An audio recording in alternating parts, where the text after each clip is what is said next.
options. And as usual, we are going to start our session with an invocation, and I'm going to play a song for today's invocation.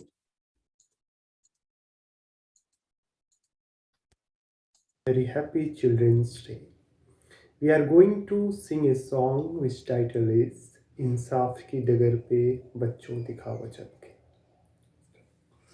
इंसाफ की डगर पे बच्चों दिखाओ चल के, यह देश है तुम्हारा, नेता तुम ही हो कल के।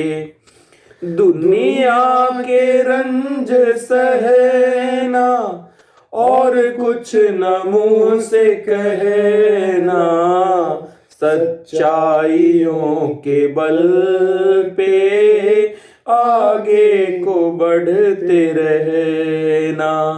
रख दोगे एक दिन तुम संसार को बदल के, इंसाफ के डगर पे बच्चों दिखाओ चल के।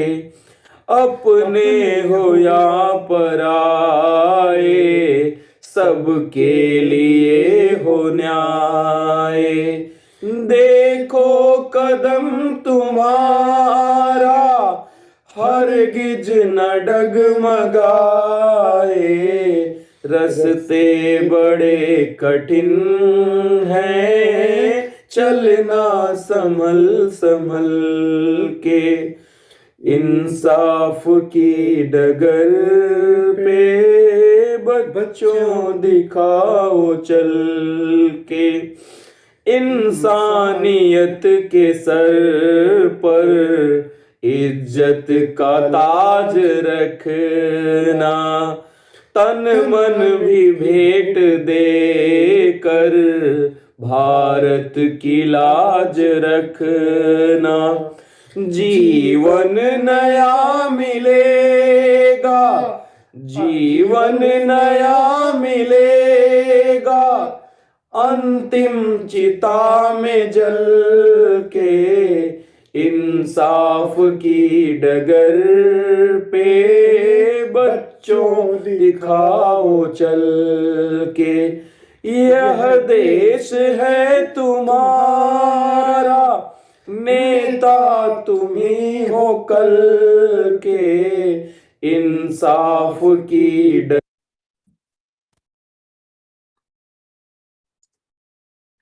Thank you so much for your kind attention. And today is a very special day. Today is birthday of our first Prime Minister of India, Jawaharlal Nehru. And children are very important for us. The children of today will make the India of tomorrow. The way we bring them up will determine the future of country. So happy Children's Day and happy Jawaharlal Nehru Jayanti to all. And today is also a very special day to celebrate this idea of creative nationalism. So I, Randhir Kumar Gautam, on behalf of Raffles University, SOHSS Chakra Circle for Creative Co-Learning and Vishwaneedam Center for Asian Blossoming, on behalf of all these institutions and organizations, I welcome you today's talk on the very topic, Gandhi and Gramsci. It's a great pleasure and indeed an honor to have available to us distinguished speaker, Dr. Abhijeet Paul from University of California, Berkeley. I welcome Professor Ananta Giri from Madras Institute of Development Studies and Honorary Executive Trustee of Vishwaneedam Center for Asian Blossoming. I would like to extend a very warm welcome to our Chief Patron, Honorable Justice Dr. Meena Vigombar, former Chief Justice of Rajasthan High Court, Professor Divakar Goli, President of our university, and all the respected participant, viewers, listeners, both on Facebook platform and also Zoom platform. Before the talk, let me give a brief introduction to our honorable speaker.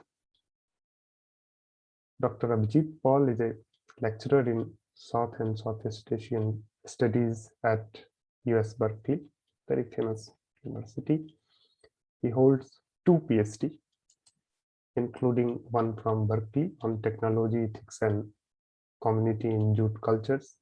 He has published in the fields of literature, globalization, and politics, and is currently making a film on letterpress printing and jute textile in India. Sociology of literature is one of his favorite field. He is very engaged language of Bhojpuri and Bengali, and we can find manifestations of those significant work in his sociological work itself. Let me give also a brief introduction to our co-learning circle of self and mutual studies. SOHSS Chakra is an initiative of studying and learning together self, culture, and societies and the world. Friends associated with this are eager to walk and mediate with new horizons of thinking and new movements of social and cultural change at work in our contemporary world. We study seekers such as Sri Aurobindo, Mahatma Gandhi, Chitranjan Das, a creative soul and creative thinker from Odisha, and many others from around the world. We also present our own writings and reflect our own creativity together. We also invite seekers from different fields of life to share with us their lives, vision, sadhana, and a struggle for creating a world of beauty, dignity, and dialogue. We meet every Sunday or sometimes on Wednesday. We are nurturing this creative talk of co-learning with the School of Humanities and Social Science of Raffles University in Nimrana. SOHSS Chakra is an initiative of Vishwaneedam Center for Asian Blossom. So, friends, this is our third lecture on the very same topic, Gandhi and Gramsci. Antonio Gramsci and Mahatma Gandhi were not only some of the most original or significant leaders of their times, but also transformative and creative thinkers, whose contribution to the renewal of socio-political philosophy and its understanding remain pertinent today. It is very important to mapping the resonance and linkage between the thought of Gramsci and Mahatma Gandhi to uncover new epistemological tools for socio-political and critical analysis for theorizing the time we live in.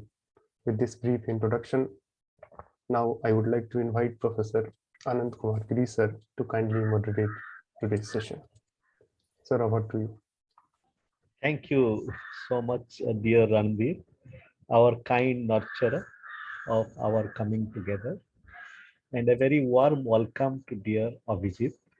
And it is too early in the morning, and early morning is the space and time of creativity, and what a profound time to relate to Gandhi and Gramsci.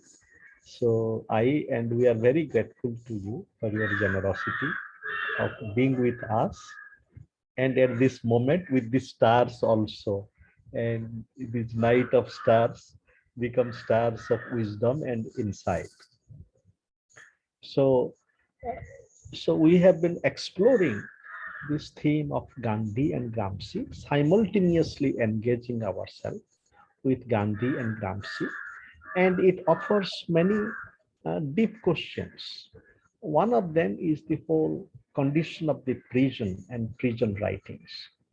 And both Gandhi and Gramsci, we are imprisoned, and they were imprisoned in resisting the current regimes. And Gandhi was implicated in the sedition case, for example, and sedition case, and for Gramsci, Mussolini didn't have any reason to give him why he was put into prison, just putting into prison, and the condition of prison itself. And as today is also the birthday of our dear uh, Pandit Jawaharlal Nehru, and Nehru also spent, and not only spent, he was also put into prison. And some of his very creative critical writings bordering on revolution. Today, the Hindu carries an article on Nehru as a revolutionary. Indeed, Nehru began as a revolutionary. He had visited Soviet Union, and but he distanciated himself from a violent path of revolution to, and then transformed himself to a non-violent revolutionary. So as we are nurturing this conversation on Nehru's birthday, which also we can feel as our own birthday, Nehru's love for children. And there is a child in each one of us. In fact, one thing to explore is the possible condition of children in Gandhi and Gramsci. We know Gandhi was so much in communion with children, how he was so easy with children. And Gramsci, in his focus on the mother languages and in his focus on preserving and creatively nurturing the mother languages in a way that every child would like to, given the condition, to express oneself, herself, himself in his or her mother language. And therefore, the critique of hegemony of one or two dominant languages. And Randhir referred to the epistemologies in Gandhi and Gramsci. That is also a very significant question. And though there are some concerns about Gramsci's epistemology, but we need to have much more clarity about it. It is said that Gayatri Chakravarti Spivak, in her book Towards a Critique of Aesthetic Reason, or she seems to explore Gramsci's epistemology, but I looked at and I didn't find much elaboration in Gayatri Chakravarti Spivak about Gramsci's epistemology, except that the way Spivak is working with children and communities and encouraging, for example, schools in tribal areas. But the epistemological question, the pedagogical questions also involve much more other issues. And we hope, as we learn with our dear Abhijeet, Dr. Abhijeet Paul, so we also would be able to learn a bit in this domain. So dear friends, yes, we are very enriched by the presence of many friends here. I see Professor John Clamer and Gyan Luigi and many others. And we also have some friends, very eager brothers and sisters from Odisha, who would be enriched by a little bit of translation. So with your generosity, after Abhijeet speaks for 15-20 minutes, I will take a few minutes to make a brief summary of Abhijeet's presentation. So in a spirit of both Gandhi and Gramsci, we try to create this space as a space of learning commons, which again brings us that Gandhi's concern for the common people and Gramsci's notion of the common sense and what kind of bridge building that may happen.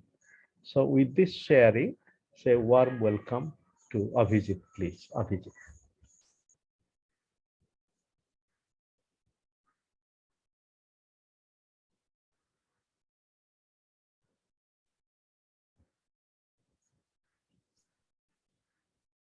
Kindly unmute yourselves. Please, yes.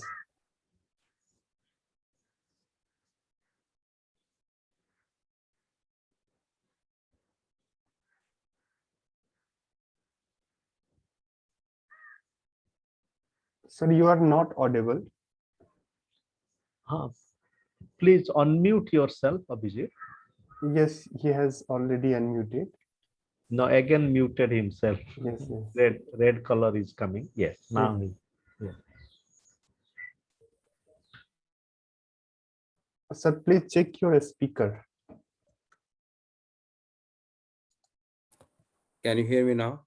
Yes, yes. Oh, wonderful. Now. Okay, once again, namaskar and namaste from the western coast of the United States on a very auspicious day, as Dr. Randhir Gautam very beautifully sang. And if I may also inquire the name of the other singer, I could also acknowledge that gentleman. So, and Dr. Giri for almost enforcing the idea that I must do this early morning. And I think that is a very good idea, because early morning is indeed the space for time and space for creativity. So without much ado, and also thank you for your very kind, generous introduction to Dr. Gautam and Dr. Giri.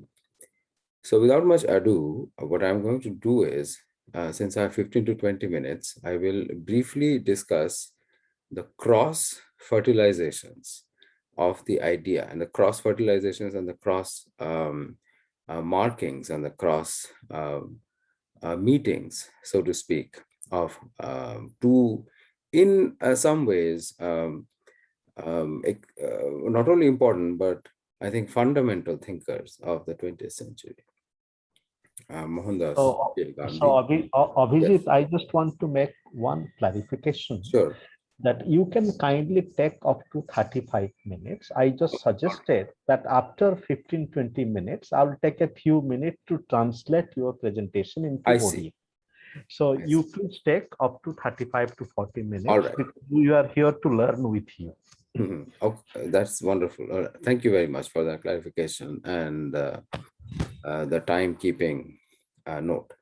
So without much ado, I think I want to introduce, initially, I want to begin with Gramsci,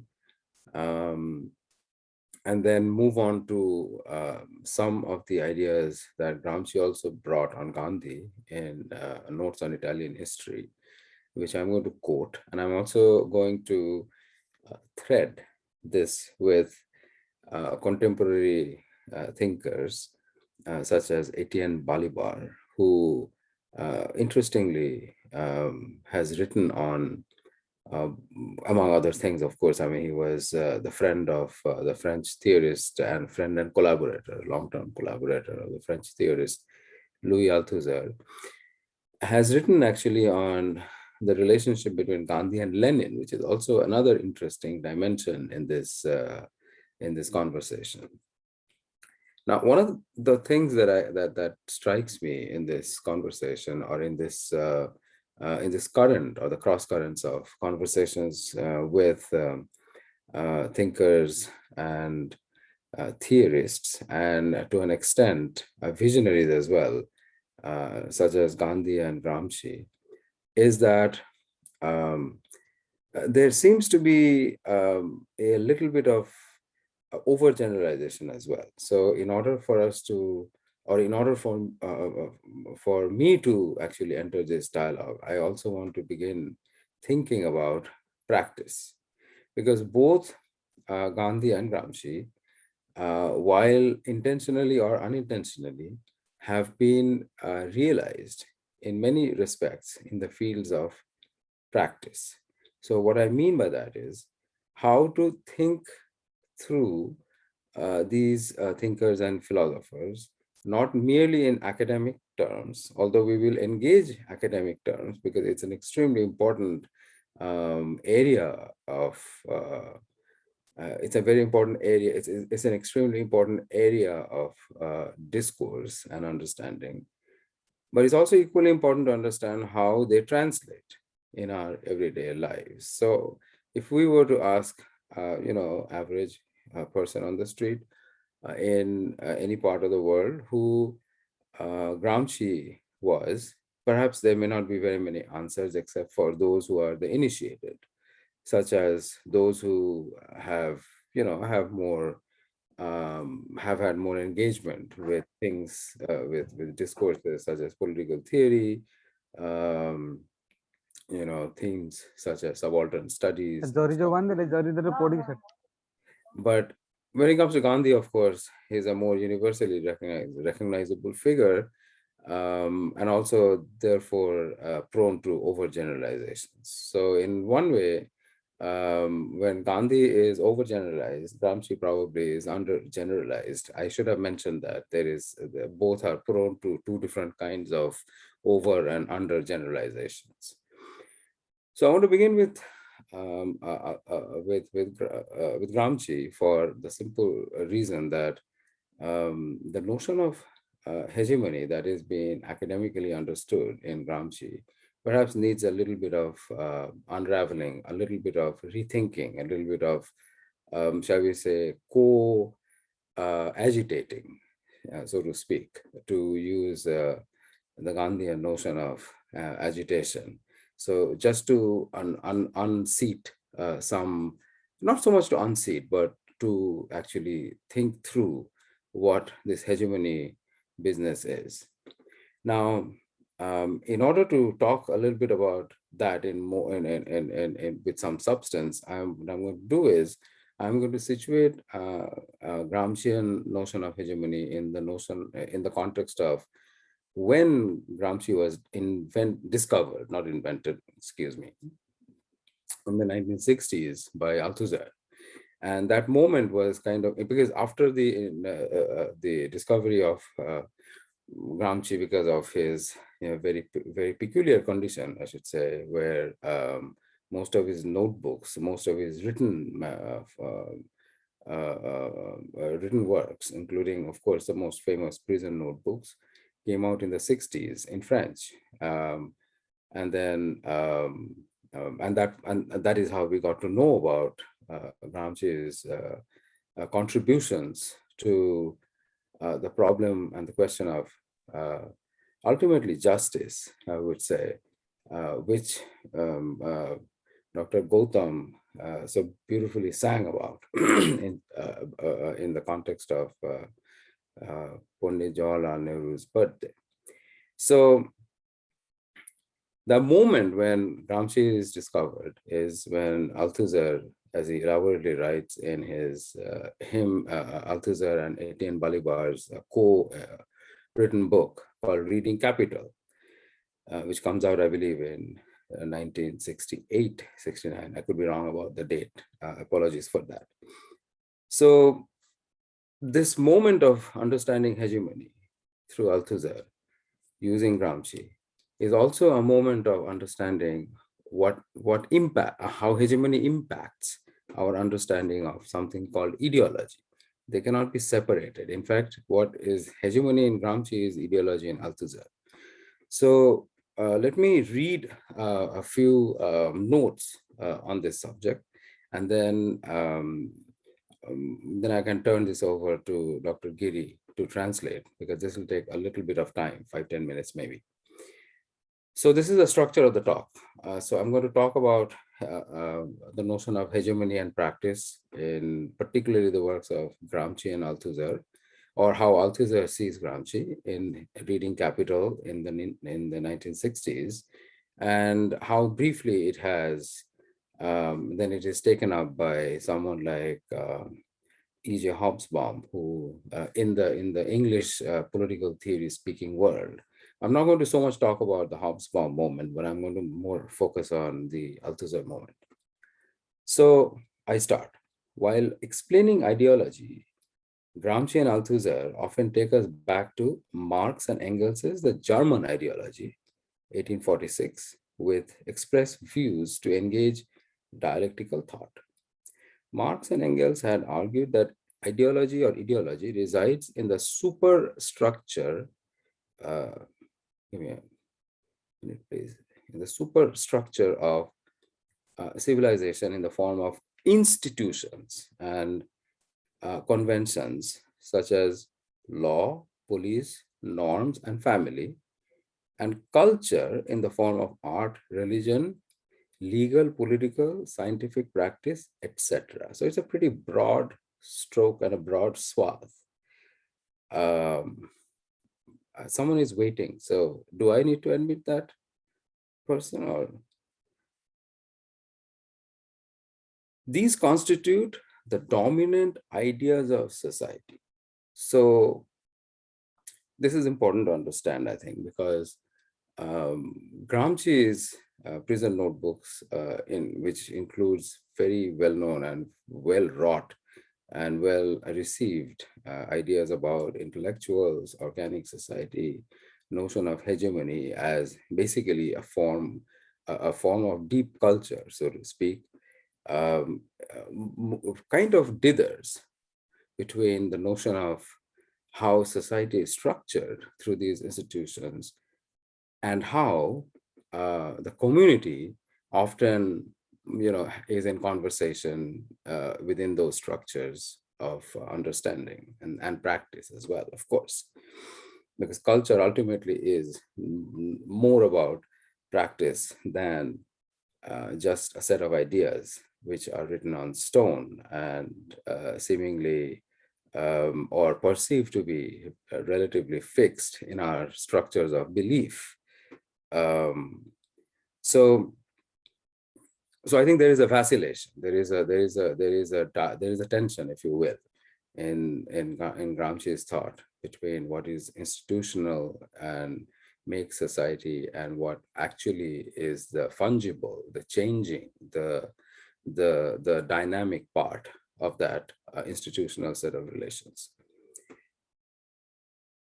In traditional Marxist thought, since ideology belongs to the superstructure, and that is how Marx understands, for example, how law practices and so on, they are understood to be the superstructure, while the base is the mode of production, how society actually operates. So there seems to be, to our common overgeneralized ways of thinking, often that there is a sharp distinction between the base and the superstructure, while that may not be necessarily the case. There is intertwinement, entanglement, and sort of constant sort of porosity between the two. Now, in traditional Marxist thought, since ideology belongs to the superstructure, it is characterized as false consciousness. It follows that the notion of ideology as false consciousness, necessitates a supersession by the true consciousness, authored arguably by the proletarian universal subject in a future socialist society. That is broadly the game plan. However, not until the 1920s do hegemony and ideology come to bear positive meanings. And I want to emphasize that because Althusser takes a lot of pains to talk about the idea that the traditional notion of critical Western Marxism necessarily, or critical Western thinking and critical thought, so to speak, doesn't necessarily apply to Gramsci, because Gramsci is very positively, very sort of actively, not positively, but actively interested in thinking about hegemony and culture and this problem of relations within these cultural institutions and norm making bodies as something positive, although it may not be always viewed positively, but he wants to create that generative idea of politics, so to speak. And in a way, Gramsci actually introduces politics in or realpolitik even, for that matter, because he was imprisoned by Mussolini and literally died in prison in the conversation, which is quite significant because Marx had summarily rejected politics in his work because he was more interested in understanding the system, so to speak. So we have a sticky terrain.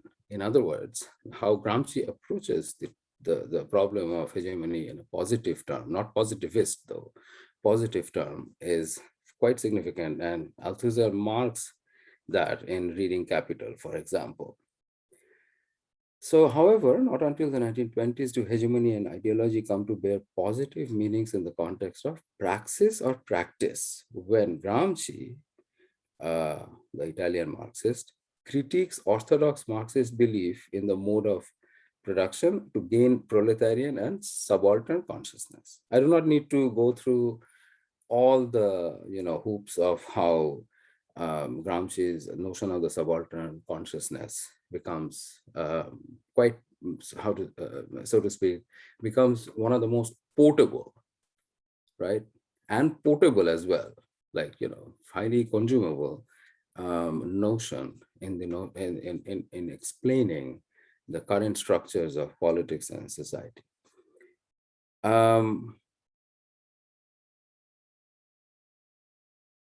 So what Gramsci is effectively doing by bringing in the notion of subaltern consciousness as a part of the larger proletarian consciousness, because the way Western Marxism has been approached or had been approached up until then was to think about the notion of class as something something that will be the driver of modern history.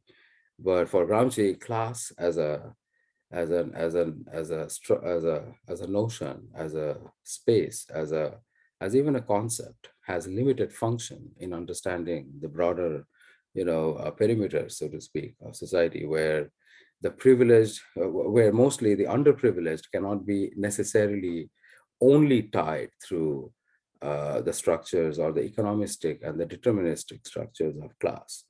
And this is a very hot button issue, because I think in any culture, even I would say, even within the structures of Western notions of, or the critical Marxist or the critical Western Marxist notion of class and proletariat consciousness, and as being the main drivers of modern 20th century or of the history of capitalism through the 19th and the 20th centuries up until and its ongoing avatars in globalization and so on and so forth, is limited, as even traditional, so-called traditional fields of sociological inquiry into, the structures of labor, for example, has revealed.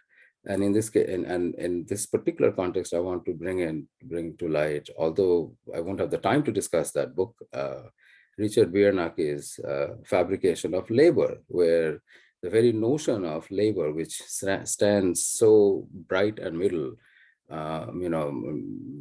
it stands so much in the center of the discussion of Marxist thought, has been challenged by someone like Biernake, a sociologist, who basically then critiques the very notion of what labor is, even within the perimeters of Western Europe, France, Germany, and Italy. I mean, Italy is not necessarily Western Europe in the traditionalist sense that we think about Western Europe as, or at least back in the day when Western Europe thought was developing, especially Marxist thought was developing. There's an idea that the Italy and its southern and Mediterranean neighbors and friends, or who were not friends at the time, of course, were of lesser Western labeling, or were lesser Western. They were not exactly, they were not purporting exactly what we mean by Western values, whatever that be. So that is the place where the critique of Western Marxism through Gramsci can also be staged, for example. So Gramsci's correction, ideology as culture. Gramsci, in his revisionist writings on Machiavelli in the Modern Prince in 1933-34, and his reflections on culture in Prison Notebooks, had argued that ideology in Marx has been erroneously read in a negative way, while in fact there is something positive in it, as I earlier mentioned. Jorge Larraín, Althusser, and Michel Barrett maintain that Gramsci was interested in a positive rather than a critical view of ideology. And this is, I think, a very important part to we can discuss this more. Althusser stated that Gramsci's subtle readings of Marx had a larger implication in treating Marx's historical materialism as a, and I emphasize, theory of practice. This emphasis is on theory is mine.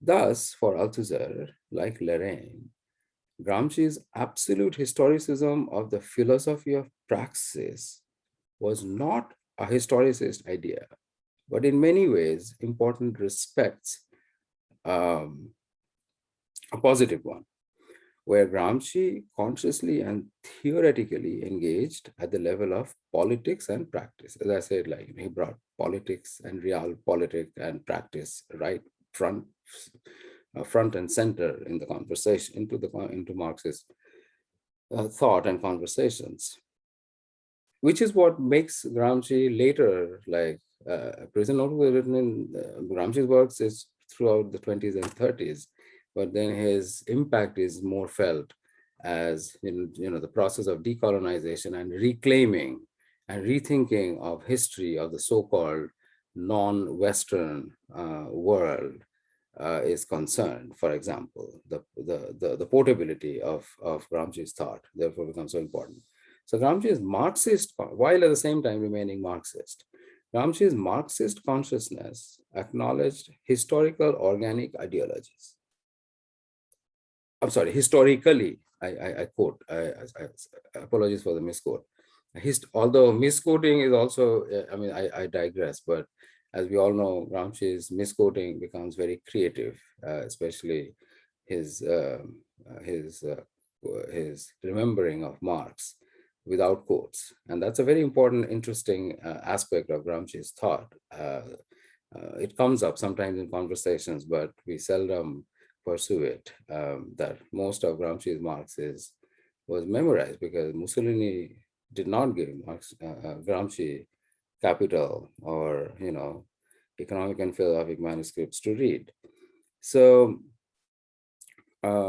which is not an excuse for me to misquote, but I'm not in Mussolini's prison, thankfully. So as Marxist consciousness acknowledged historically organic ideologies that were necessary because they had psychological validity.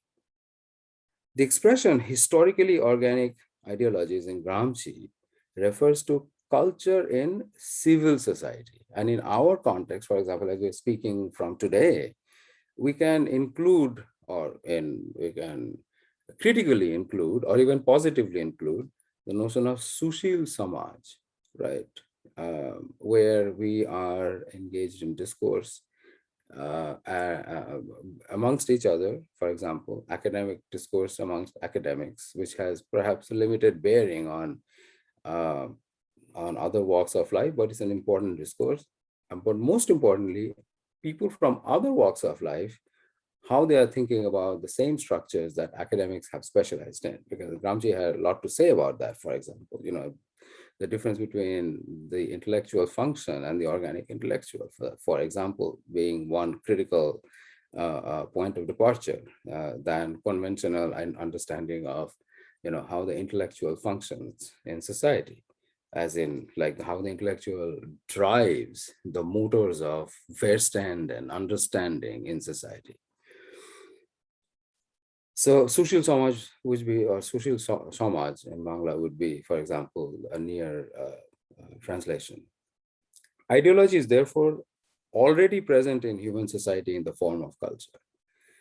I cannot emphasize one cannot emphasize enough the importance of the interconnections between ideology and culture that comes up through Gramsci and has been inserted, so to speak, in the dialogue, in the debate by Althusser. And this reading is, as I mentioned at the beginning, is Gramsci through Althusser for that very specific reason, for the moment of recognition that we don't have to necessarily think about the notion of change, notion of radical change even, through the barrels of the gun, although the gun may have some role in this conversation, but the changes are more subtle because the changes are more personal. and which in a way is personal is political, which becomes the slogan, the mantra of, say, for example, the feminist movement in the 1960s. And there is this very interesting essay also by Carol Hanisch called "The Personal is a Political." It comes out in, I think, late mid 60s, 64. Again, I would purely blame this misremembering now on the very early morning talk. So culture, so ideology is therefore already present in human society in the form of culture. In perhaps what Gramsci is probably referring to in some form of a linguistic anthropological way, it's not just the culture that we have inherited, but also the culture that we know, and the culture that is both knowable and also that is not knowable. So they're all part of this sort of this understanding of culture, I believe.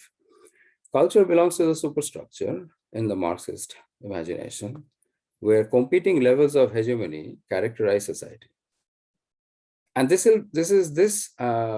also, I think, is a very interesting point for someone later, or a little later than Althusser, shall we say, Foucault, who has this idea of, although Foucault doesn't necessarily, is not a Gramscian, but then this idea is embedded, right? That the capillaries, the power is, I mean, for Foucault, it's not culture, it's power, but the power is like, is not only to be idealized, and is not, power is not only to be visualized, and although it is actually visualized through the form of state power and military power and power that normal human beings don't experience, except in the form of being at the receiving end, for example. So that is how power is imagined, while power actually goes through, the capillaries and veins of what we call social and structural relations. So culture belongs to the superstructure where competing levels of hegemony characterize society. For Gramsci, it was therefore necessary that civil society, where gradualist reform should occur. Now, one can have a long debate on this idea of gradualism, because Gandhi himself was probably a kind of a believer in this gradualist idea that, things will change only when you want to effect that change. And this is where we also want to slowly bring in Gandhi, because after all, we're trying to understand both, this, not necessarily the direct relationship between the two, but, as a history and a web of ideas, so to speak. Produce its own intellectuals. So this, I want to reread this part. For Gramsci, it was therefore necessary that civil society, where gradualist reform should occur, so not a radical revolutionary rhetoric, not a radical transformation of society through the means of the proletarian struggle alone, but at the level of superstructure, which has already been identified as something positive, as something that will contribute to change, as opposed to the Marxist way of thinking that only the base will bring, that change, so to speak, in the superstructure. So for Gramsci, it was therefore necessary that, sorry, I'm repeating myself here, where gradualist reform should occur, produce its own intellectuals, and that is the organic intellectual, from amongst the subaltern groups to create the conditions for cultural hegemony. This was the basis for Gramsci's essay, The Intellectuals, written in 1926-27. Gramsci's revolutionary emphasis on culture and civil society as the site for hegemonic struggle rather than the mode of production, thus posits interesting questions for the subaltern subject in the context of the party's role in creating a Marxist national popular society. Gramsci's status as a Western Marxist was probably diminished over time, but his influence on the subaltern studies collective in India and in South America and in other places as well raises interesting questions about the intellectual legacies of Marxism outside Europe in the so-called post-colonial era. I'll stop here for the first 15 minutes. I believe that is, we are past that 15-20 minute mark. And if you have any questions, we can field the question and then we can go back to Gandhi and why I think, and we'll also share a little bit of what Gramsci thought about Gandhi, which wasn't necessarily always flattering, but we'll come to that in the next part. Dr. Ananta. Thank you, Abhijeet. So now I will make a brief translation, and then we'll come to your second part. And after you have presented both parts, we'll have questions and answers on your presentation. So amaro bhai bhoni mane ajikar bishay vastu हुए तो आमर परिचित चिंतार आउ सीमा भितरे किंतु आमे याकु बुझिबा चेष्टा करिबा आपण मानकर मने थाई पारे आमे गांधी एवं ग्रामसी को विषय रे प्राय 2-3 मास तळे गुटा आलोचना करिथिलु आज आमर भाई अभिजीत से आलोचना को आहुरी अनेक नूतन प्रश्न आनुचंती एथिरे कथा की होची लेनिन जे रूसिया रो जननायक थिले से मार्क्स द्वारा अनुप्राणित हेइथिले एवं गांधी एवं लेनिन को संपर्क रे आलोचना हेइछि एमि जेमति आम ओडिसा रो गोपबंधु गांधी एवं लेनिन को समय रे सेही समय रे जतेबेले रूस विप्लव हेइता तापरे से लिखिथिले तापरे ग्रामसी को बुझिबाकू ए जो ग्रामसी होचंती इटाली रो आ से तांको मुसोलिन सेटिकार जो एकछत्रवादी शासक तांको बंदीशाला रे रखिथिले एवं एई ग्रामसी को बुझिबाकू एई फ्रांस रो दुई जन विशिष्ट चिंताविद अल्थुसर एवं बलिवर से माने बहिटी लिखिचंती रीडिंग कैपिटल और मार्क्स जो कैपिटल कर तंकर कैपिटल विषय रे पूंजी विषय रे मार्क्स कर जो 3टी वॉल्यूम अछि आ अल्थुसर एवं बलिवर आ केमिति आमे मार्क्स को पढिबा एवं सेही प्रक्रिया रे सीए ग्रामसी को आनिचंती जे ग्रामसी केमती आ मार्क्स को बुझिबा को अलग प्रकार बाट देखौचंती जोंथरे केवल श्रेणी बड़ कथा न जो श्रेणी बा क्लास जेमती हमरो पूंजीवादी एवं सर्वहरा ए जो दुईटी श्रेणी आपण माने ओडिसा रे सुनिथिबे जो हमरो कम्युनिस्ट भाई बहन माने जो सर्वहरा रो शासन बा सर्वहरा रो जो संघर्ष विषय रे केतेटा कहिसंती तेणु एई भितरे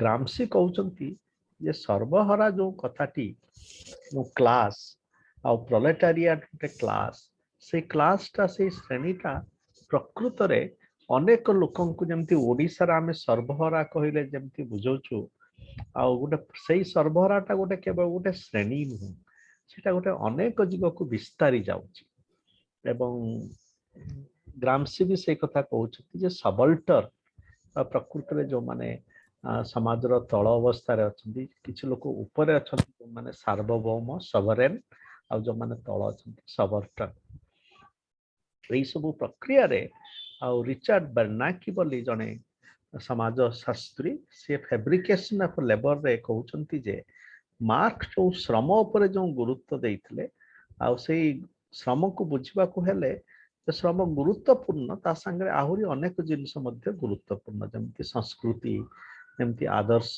आइडियोलॉजी तेणु ग्रामसी तांकर चिंता रे आइडियोलॉजी बा आदर्शवाद एवं कल्चर आ संस्कृति को ताकू जोड़ी चंती एवं से कहउचंती आदर्शवाद एवं संस्कृति सेटा ही होची केमिति गुटे भूमिटी गुटे साइट आ हमर संघर्ष पई आ मुक्ति पई गुटे नूतन समाज र प्रतिष्ठा पई एवं एई क्षेत्र रे से सिविल सोसाइटी ऊपर गुरुत्व देउछथि जहा को मु मोर लेखा मान करे नागरिक समाज बोली कहउछि हमर भाई अभिजीत ताकू सुशील समाज बोली कहउछथि आ तेणु से हमर जो नागरिक समाज रे जो जो परिवर्तन घटिबो ग्रामसिक भाषा रे सेटा गोटे धीरे धीरे ग्रेजुअली जेमती धीरे धीरे नदीटे बही जाउछि धीरे धीरे हम आकाश को चाहूछु तेणु से जो धीरे धीरे जो परिवर्तन सेटा भिन्न गोटे वैप्लविक परिवर्तन जो हठात परिवर्तन हेजिबो एवं एई क्षेत्र रे हमर भाई अभिजीत दादा अनेक श्रद्धा एवं अंतर्दृष्टिर सहित से गांधी की जोड़ुचंती से कहउचंती गांधींकर मध्य जो परिवर्तन जो चिंता एवं प्रक्रिया थिला ता होची धीरे धीरे प्रक्रिया कहीं कि परिवर्तन पाई अनेक प्रस्तुति आवश्यक विशेष करी आत्म प्रस्तुति आ गांधी से कहते be the change that you want to be जो परिवर्तन तुम चाहूच से तुम निजे हो तेणु एमती किसी कथा हमर भाई अभिजीत कहते भावुची आपण मैंने ध्यान सहित अभिजीत भाई को शुणुंट पुणी आम आग को बढ़ा so dear Abhijit please Thank you. ধন্যবাদ অনন্ত ভাই Bangla and Odia were very similar. I think I followed most of it. So wonderful. And here is, since it struck me, and while I posited the idea that we should be thinking about concepts and thinkers and big ideas such as hegemony, practice, which we'll come to in a minute in the Gandhian context, Satyagraha, particular form of practice, etc. Not just as abstract ideas, but also as translational ideas, something that I think the co-learning circle admires and practices, and including Ananta Bhai's not only the active translation of the talk, which I greatly admire and I'm thankful for, but also most importantly, writing social contemporary theory and theorizing in the vernacular. And part of Gramsci's effort was indeed to think about Italy not as an isolated example of semi-proletarian so-called Europe, but also as a transitional, a translational, a transcultural even entity. So, and that is one reason he could probably think more creatively about this notion of difference, oppression, and justice, or its lack thereof, without the standard tropes of academic, and even for that matter, because Marxism had become pretty much an academic exercise throughout the late 19th and early 20th centuries. And so to bring it back, so to speak, to the fold. So with that, so I think the notion of translation is inherently the notion of translation which translates not only primary languages from, the standard bearers of political theory and social and other forms of academic theory, but also to translate that back into the vernacular, into common speech, into common understanding, is where we start the second part of this conversation. Now, before moving to Gandhi's particular form of practice and rethinking, in a way, culture and hegemony through active participation in society, because Gramsci was not necessarily able to do that, and especially in the time when prison notebooks and his other writings were going on, because he was imprisoned. He didn't have he did not have the structure, so to speak, of civil society or civic engagement through society in practice because of the nature of political regime that he experienced. But Gandhi did. But Gramsci had, in Notes on Italian History, had the moment to think about Gandhi and Gandhian form of practice, which I believe came through Gandhi's much publicized Satyagraha in South Africa. And so here in Notes on Italian History, Gramsci characterizes, and I quote this time Gramsci. One might read this as a little bit of a misreading of Gandhi, but we'll get there. I do not want to label it right away as a form of misreading, because misreadings can also be creative. Now, also, the current phenomenon of Gandhism in India, and connected with it, of course, is Tolstoy's theory of non-resistance to evil, both of which have so much in common with the first phase of Christianity before the Edict of Milan. Gandhism and Tolstoyism are, according to Gramsci, are naive theorizations of the passive revolution with religious overtones. This is something you'll find in the in Northern Italian history, the prison notebooks edition. I believe it's the 1974-75 edition. The most commonly circulated one. Thus, India's political struggle against the English, and to a certain extent, that of Germany against France, or of Hungary against the Little Entente. This is all in the context of the 20s, of course, knows three forms of war. So just because Gramsci is engaging the broad, I take it back, not broad, but the very specific structures of the institutional operations within the notion of culture, broadly speaking, it doesn't mean that Gramsci doesn't have strategies. I mean, after all, he was the secretary of the Italian Communist Party, so he was always on the ground. So he would know that it's just not all talk. It has to translate into action. Has known three forms of war: war of movement, war of position, and underground warfare. Gandhi's passive resistance is a war of position, which at certain moments becomes a war of movement, and at others, underground warfare. Now, it's interesting that Gandhi received, or Gandhi Satyagraha, which is something that we'll delve into in a minute from now, is received, broadly speaking, as passive, as a passive a moment of engaging, right, a conflict-ridden situation. So, for example, then Gramsci says boycotts, which we know are a form of Gandhian protest and movement, are a form of war of position. Strikes of war of movement, and the secret preparation of weapons and combat troops belongs to underground warfare.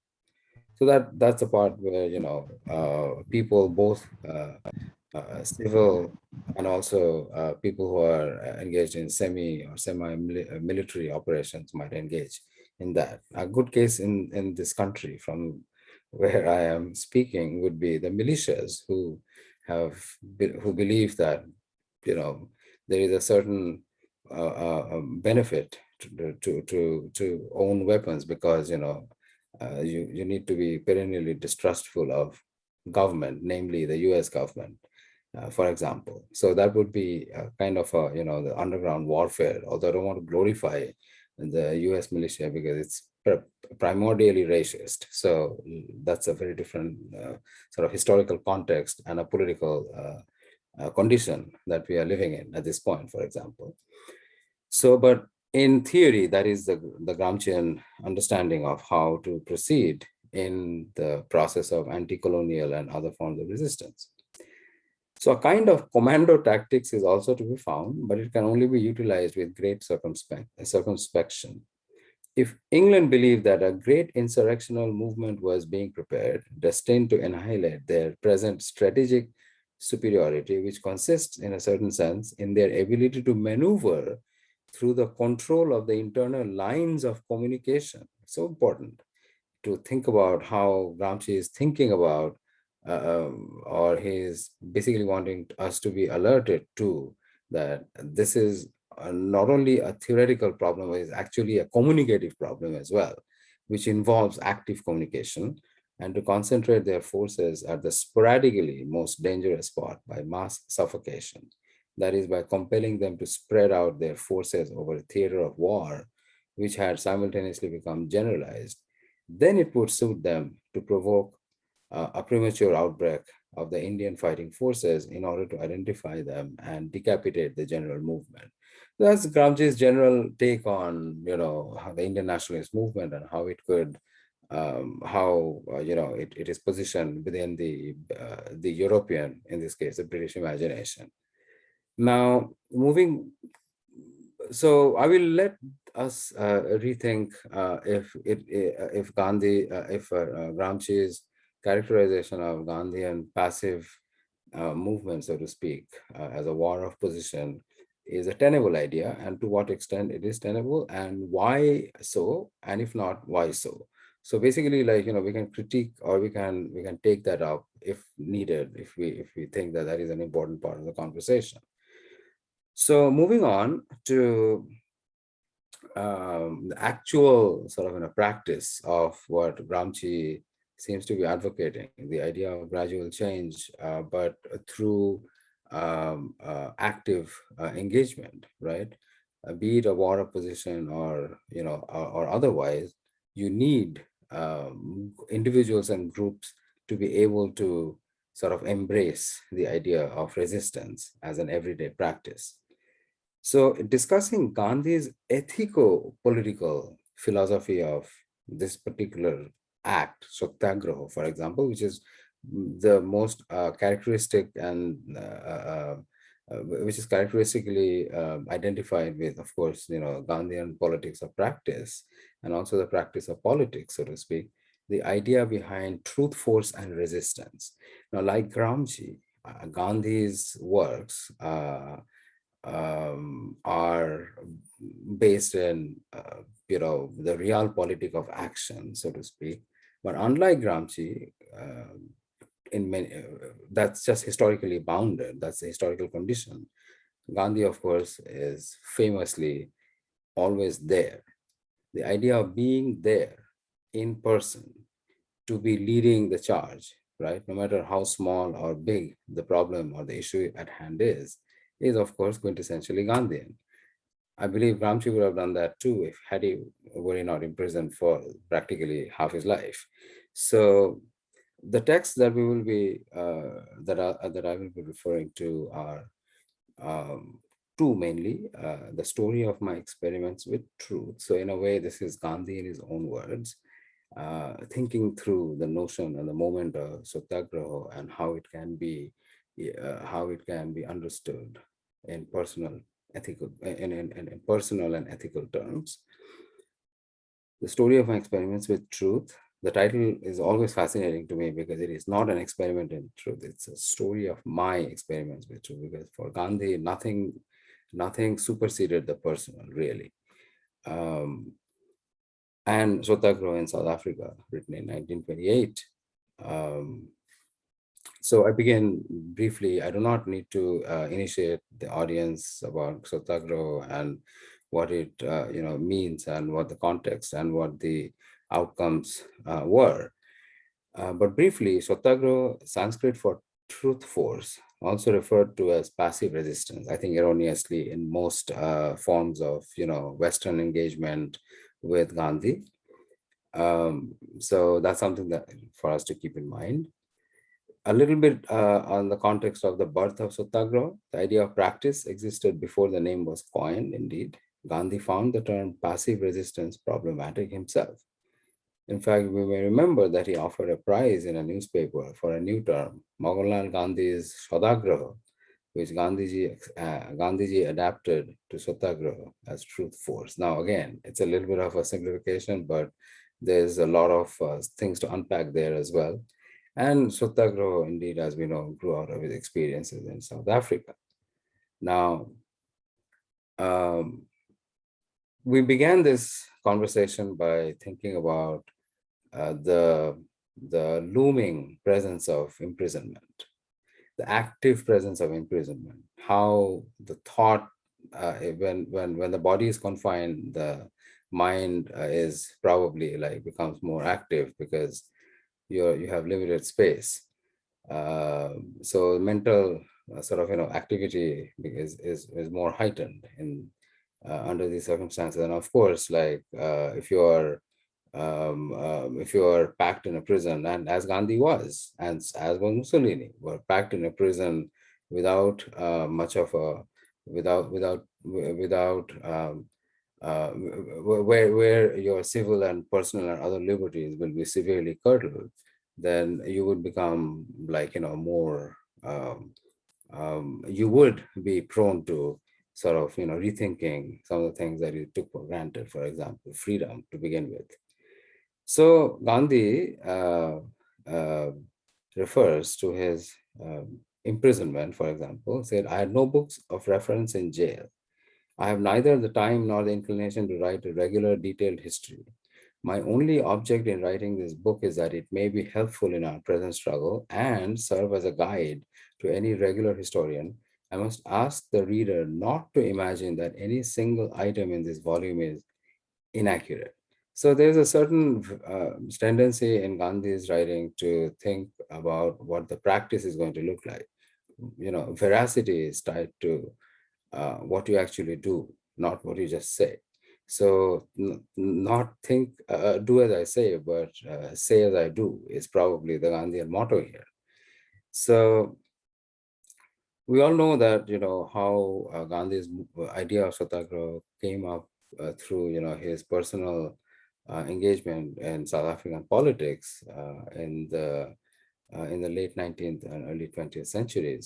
So we're not going to go in detail there, but one of the interesting things about Satyagraha as an active form of participation is, which comes from the idea of truth force, which is regardless of political maneuvering, which is regardless of political quote unquote war of position. So, of course, Gramsci's limited understanding of Gandhi, perhaps also therefore, like, created that moment where he thought about, because everything was filtered through, international reporting. And that's how, Gramsci's understanding of Gandhi's passive resistance becomes this thing.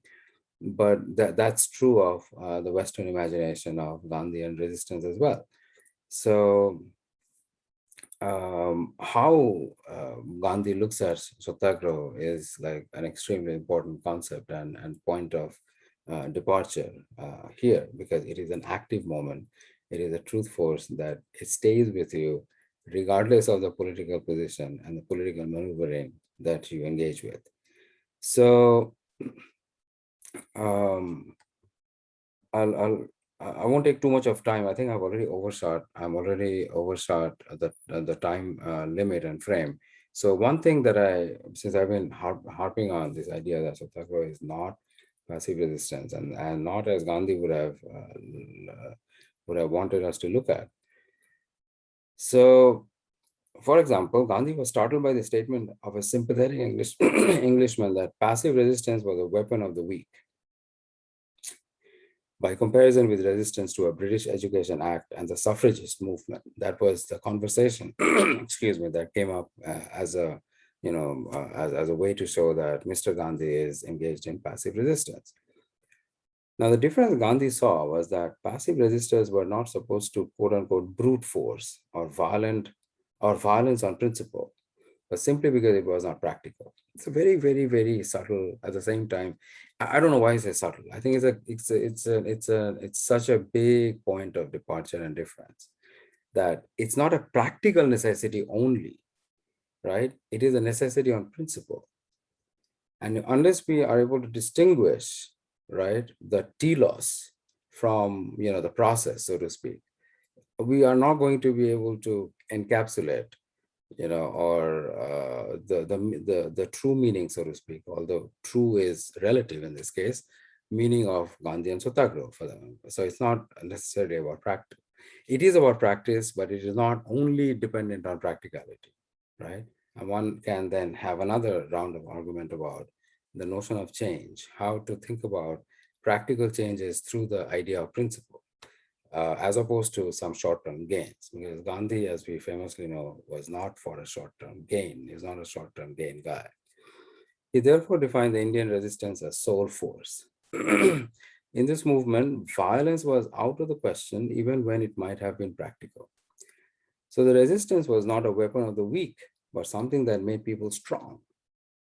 That is that's new. Like, just because now famously, or, in the academic form of thinking, like, there's been a great deal of energy that has been spent on the idea of how the weak, so to speak, quote unquote, the majority who are the minority in the political force, no matter where we look at. And I do not want to generalize, but that seems to be the condition that we have inherited in the way our politics and society is structured and works. Are generally considered to be are generally considered to be at the considered to be using force only when it is kind of a necessary thing. It is something that you cannot really do without. And most importantly, any form of resistance, it then becomes like, this is how the weak weaponize their own resources. For Gandhi, Satyagraha is not about being weak and being resisting. He doesn't think that the people of the Indian subcontinent and people of the diasporic, the diasporic people in South Africa are weak. No individual is weak. Every individual has inner strength. This belief in the inner individual, or more importantly, in the power of the self, which I think is very distinct from the notion of individualism and the notion of the individual as the post-enlightenment has wanted to show us, or has demonstrated and has inculcated in the structure of power. That difference needs to be understood and appreciated. So there is a big difference between Gandhian notion of the self and Gandhian notion of the individual, for that matter. So therefore, Satyagraha is not a resistance. It is not a weapon of the weak, but something that made people strong. There is no scope for either love or hate in Satyagraha. It can be practiced even with loved ones. Now, this is where we enter also sticky territory, because do you want to practice Satyagraha within a personal sphere? And I do not want to go there, because that will be a can of worms, especially in Gandhi's case, because Gandhi had bizarre, weird, some would say, practices, and I do not want to engage that in this conversation, because it is not relevant to what we are talking about at this point. But that has a relevance in a slightly different sort of a place and space. There's a different place to talk about that. So on that note, this idea that the notion of the self is fundamental to understanding change. The notion of the person is important to understand change, but not so much the individual, because the individual is, as a notion, as a concept, doesn't really exist within the in the Gandhian realm. It doesn't necessarily. It's a problematic, troubled. It has problematic and troubled history, because of the scope of the term and its application in the politics of domination, imperialism, warfare, and so on and so forth. So on that note, I would say I should stop here, because I could go on and on about these differences, but we have to stop. So to sum up, Gandhi and Gramsci cannot be directly, there is no direct point of comparison, but although there are many points of engagement, they may not be direct, right? And they're not passive either, but they inform each other in their own respective historical conditions and contexts. But when we engage from the vantage of, or the disadvantage, so to speak, of our current position, where we are surrounded by so much conflict on so many levels, for us, I think the portability of the notion of resistance, the notion of how hegemony and culture, basically an ideology, they shape our everyday sort of thought, actions, and praxis. Those are the things that may be relevant when we come to think about Gramsci and Gandhi. But I would not dare to go out to outside of the academic realm and try to explain hegemony, but to someone who is not quote unquote an academic. But I could easily talk about what is a weak force and what is a strong force. If people think that certain forms of political action is going to be, is going to translate as weak, or at least is going to be perceived as weak or strong. So from that point of view, if you ask someone, like, do you think violent forms of insurrection are a good thing or a bad thing, people will have a more direct answer to that. And that can be woven back into this conversation. So it is not going to the public with the grand ideas of Satyagraha or passive resistance or hegemony and how it creates difference and all that, but to understand how the everyday person actually thinks about these structures of power, and if there's a real true vernacular. Thank you very much. I'll stop there. Thank you, Abhijeet, for your very deep sets of course travel. Again, dear friends, I'll be very brief in translating. I'll just take 1 or 2 minutes, then we will have conversations. So, amaro bhai bhoni mane, amaro bhai Abhijeet ei parjayare Gandhi ଆଉ ଗ୍ରାମସିକୁ ବୁଝିବାକୁ ଯାଇ ସେ ଗାନ୍ଧୀଙ୍କର ଯେଉଁ ସତ୍ୟାଗ୍ରହ କଥାଟି ଆଉ ଗ୍ରାମସିଙ୍କର ଯେଉଁ ଆଉ ପ୍ରତିରୋଧ ତାକୁ ସାଙ୍ଗ ହେଇକି କହୁଛନ୍ତି। ଗ୍ରାମସି ଆଉ ସେତେବେଳେ ଗାନ୍ଧୀ ଯେଉଁ ଦକ୍ଷିଣ ଆଫ୍ରିକାରେ ସତ୍ୟାଗ୍ରହ କରିଥିଲେ ସେଇ ବିଷୟରେ ସେ ଅବଗତ ଥିଲେ ଏବଂ ସେଇ ସମ୍ପର୍କରେ ସେ ଲେଖିଛନ୍ତି ଏବଂ ଗ୍ରାମସିଙ୍କର ବିଚାରରେ ତାଙ୍କର ଅନୁଭବରେ ତାଙ୍କର ଧାରଣାରେ ଯେ ଉଭୟ ଗାନ୍ଧୀ ଏବଂ ଟଲଷ୍ଟୟ ଯେଉଁ ସତ୍ୟାଗ୍ରହ ଦ୍ୱାରା ଯେ କ୍ଷମତାର ଯେଉଁ ପରିବର୍ତ୍ତନ ତାଙ୍କ ଭିତରେ ଗ୍ରାମସିଙ୍କ ମତରେ ଏଇଟା ଗୋଟେ ଭାରି ସହଜ କଥା, ମାନେ ଏଇଟା ଗୋଟେ ନାଇଭ୍ ଯାହାକୁ କହନ୍ତି, ନାଇଭ୍ ମାନେ ହୁଏତ ସେଇଟା ଠିକ ନ ହେଇପାରେ ଏମିତି ଆଉ କିନ୍ତୁ ଏଇ ସବୁ ସହିତ ଗାନ୍ଧୀଙ୍କର ଯେଉଁ ସତ୍ୟାଗ୍ରହ ଯେଉଁ ଟ୍ରୁଥ ଫୋର୍ସ ଯେଉଁ ସତ୍ୟର ଯେଉଁ ଶକ୍ତି ଏବଂ ରେଜିଷ୍ଟେନ୍ସ ତା ଭିତରେ ଅନେକ ସମ୍ପର୍କ ରହିଛି ଏବଂ ଉଭୟ ଗାନ୍ଧୀ ଏବଂ ଗ୍ରାମସି ସେ ଲେଖୁଥିଲେ ବନ୍ଦୀଶାଳାରେ ଲେଖିଛନ୍ତି, ଯେମିତି ଗାନ୍ଧୀ ତାଙ୍କର ଅଟୋବାୟୋଗ୍ରାଫିଟି ଅନେକ ପୋର୍ସନ ବନ୍ଦୀଶାଳାରେ ଲେଖିଛନ୍ତି ଏବଂ ବନ୍ଦୀଶାଳାରେ ରହିଲେ ଆମେ ଜୀବନରେ ଯାହା ସବୁ ଧରି ନେଇଥାଉ ଉଦାହରଣ ସ୍ୱରୂପ ସ୍ୱାଧୀନତା ସେଇ ବିଷୟରେ ଆମେ ସଚେତନ ହଉ। ଆଉ ଏଇ ସବୁ ସହିତ ଆଉ ଗୋଟିଏ କଥା ଯେ ଗାନ୍ଧୀ କହୁଛନ୍ତି ଯେ ପ୍ରକୃତରେ ସତ୍ୟାଗ୍ରହ ସେଇଟା ଗୋଟେ ଦୁର୍ବଳର ପ୍ରତିରୋଧ ନୁହେଁ, କାହିଁକି ସଂସାରରେ କୌଣସି ବ୍ୟକ୍ତି ଦୁର୍ବଳ ନୁହନ୍ତି, ପ୍ରତ୍ୟେକଙ୍କ ଭିତରେ ଏକ ଆତ୍ମଶକ୍ତି ରହିଛି। ତେଣୁ ଗାନ୍ଧୀ ଏବଂ ଗ୍ରାମସିକୁ ବିଚାର କଲାବେଳେ ପ୍ରତ୍ୟେକ ବ୍ୟକ୍ତି ଭିତରେ ଯେଉଁ ଆତ୍ମଶକ୍ତିଟି ରହିଛି ସେଇ ବିଷୟରେ ଉଭୟ କ'ଣ ଭାବୁଛନ୍ତି ସେଇ ବିଷୟରେ କଥା ହେଇପାରିବା। ଏବଂ ସଭା ଶେଷରେ ଭାଇ ଅଭିଜିତ ଗୋଟେ ଭାରି ମହତ୍ୱପୂର୍ଣ୍ଣ କଥାଟିଏ କହୁଛନ୍ତି, ଆମେ ଗାନ୍ଧୀ ଏବଂ ଗ୍ରାମସିଙ୍କ ସହିତ ସାଙ୍ଗ ହେଇକି ବାଟ ଚାଲୁଥିଲା ବେଳେ ଆମେ ଏଇ ସବୁ ତାଙ୍କର ଚିନ୍ତା ଏବଂ ଜୀବନକୁ ଆମର ସମସ୍ତଙ୍କ ପାଖରେ କେମିତି ପହଞ୍ଚେଇବା। ସେଇ ପହଞ୍ଚେଇବାର ଯେଉଁ ଧାରାଟି କେବଳ ତାଙ୍କର ଯେଉଁ ବଡ଼ ବଡ଼ ଦର୍ଶନ ସତ୍ୟାଗ୍ରହ ବା ପାସିଭ ରେଜିଷ୍ଟେନ୍ସ ଭିତରେ କହିବା କଥା ନୁହେଁ, ମୂଳ କଥାଟି ହେଉଛି ଆମେ ଜୀବନରେ ଯିଏ ଯେଉଁ ପରିସରରେ ରହିଛୁ ସେଇ ପରିସରରେ ଆମେ କେମିତି କ୍ଷମତାକୁ ପ୍ରତିରୋଧ କରୁଛୁ, ସତ୍ୟାଗ୍ରହ କରୁଛୁ ଏବଂ ସେଇ ସବୁ ବିଷୟରେ ଆମେ ସଚେତନ ରହିପାରିବା।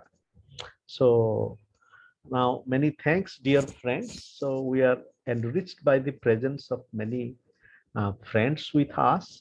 So I invite those of you who would like to share some comments and thoughts to please present in the chat box. At the same time, I wish to invite the following friends to kindly share their thoughts, takes 1 or 2 minutes, questions and comments, and kindly note, I request Professor John Clemmer, Dr. D.K. Giri, Gyanluigi Sagarba, Dr. Paul Mark, and Minati, Saji, Randhir, Sandhyapa, and Devendra in this order. And then, those of you who would like to ask a question, you are please invited to put it in the chat. And we were to close at 6:30, but given the enthusiasm, so we would stretch a bit with your generosity. So please, Professor Clemmer.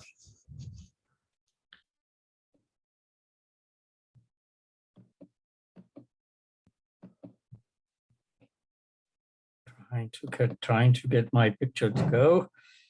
Okay, oh, sorry, a little technical problem here. Thank you so much, Chief Wilson, and thank you, Ananta, for inviting me off the cuff here to say something. Thank you, Abhijeet. An interesting project, and I wonder who put you up to this idea of comparing Gramsci and Gandhi in the first place. If it was your idea, or if it was Ananta's idea. I think you've done a noble task. I mean, I think if I'd approached it myself, I'd have seen it as two models of divergence of possibly a common project. I mean, a common project of kind of human liberation. I mean, in very different contexts that Gramsci was facing in Italy, the context of kind of fascism, and the context that Gandhi was facing in the context of, an anti-colonial struggle. A study of divergence. And I don't know whether it's worth drawing that out or worth asking you to draw out that a bit. I mean, Gramsci himself, as far as Gandhi, I think, showed really no interest in Marxism. He was perfectly aware, of course, of the existence of the emergent kind of communist movement in India at the same time, but took a very different path. Of course, I mean, his very theistic idea of the nature of truth, as we know, contrasts very, very extremely, I think, with that of Gramsci, whose socialist project does not, in fact, refer to that kind of spiritual background, if you like, at all in its basis. So that's really just a comment. It's not a question. I mean, I think it's very interesting to see two divergent models, but possibly two alternative ways of looking at how you might approach human liberation from a different cultural context, from a different intellectual context. Worth dialoguing with one another, because I think we do face a world situation at the moment when we ought to be looking for alternatives, right? And perhaps we ought to be looking at the sources of potential alternatives that already exist in our intellectual history, including the two, remarkable cases that you've referred to today. So thank you for drawing them out again. I think in the context, you haven't perhaps explicitly said that, but in the context of the kind of contemporary struggles for that very liberation that are still ongoing historically. So thank you so much. Thank you, John. Kambawa. So good evening. And now, Dr. Giri, please.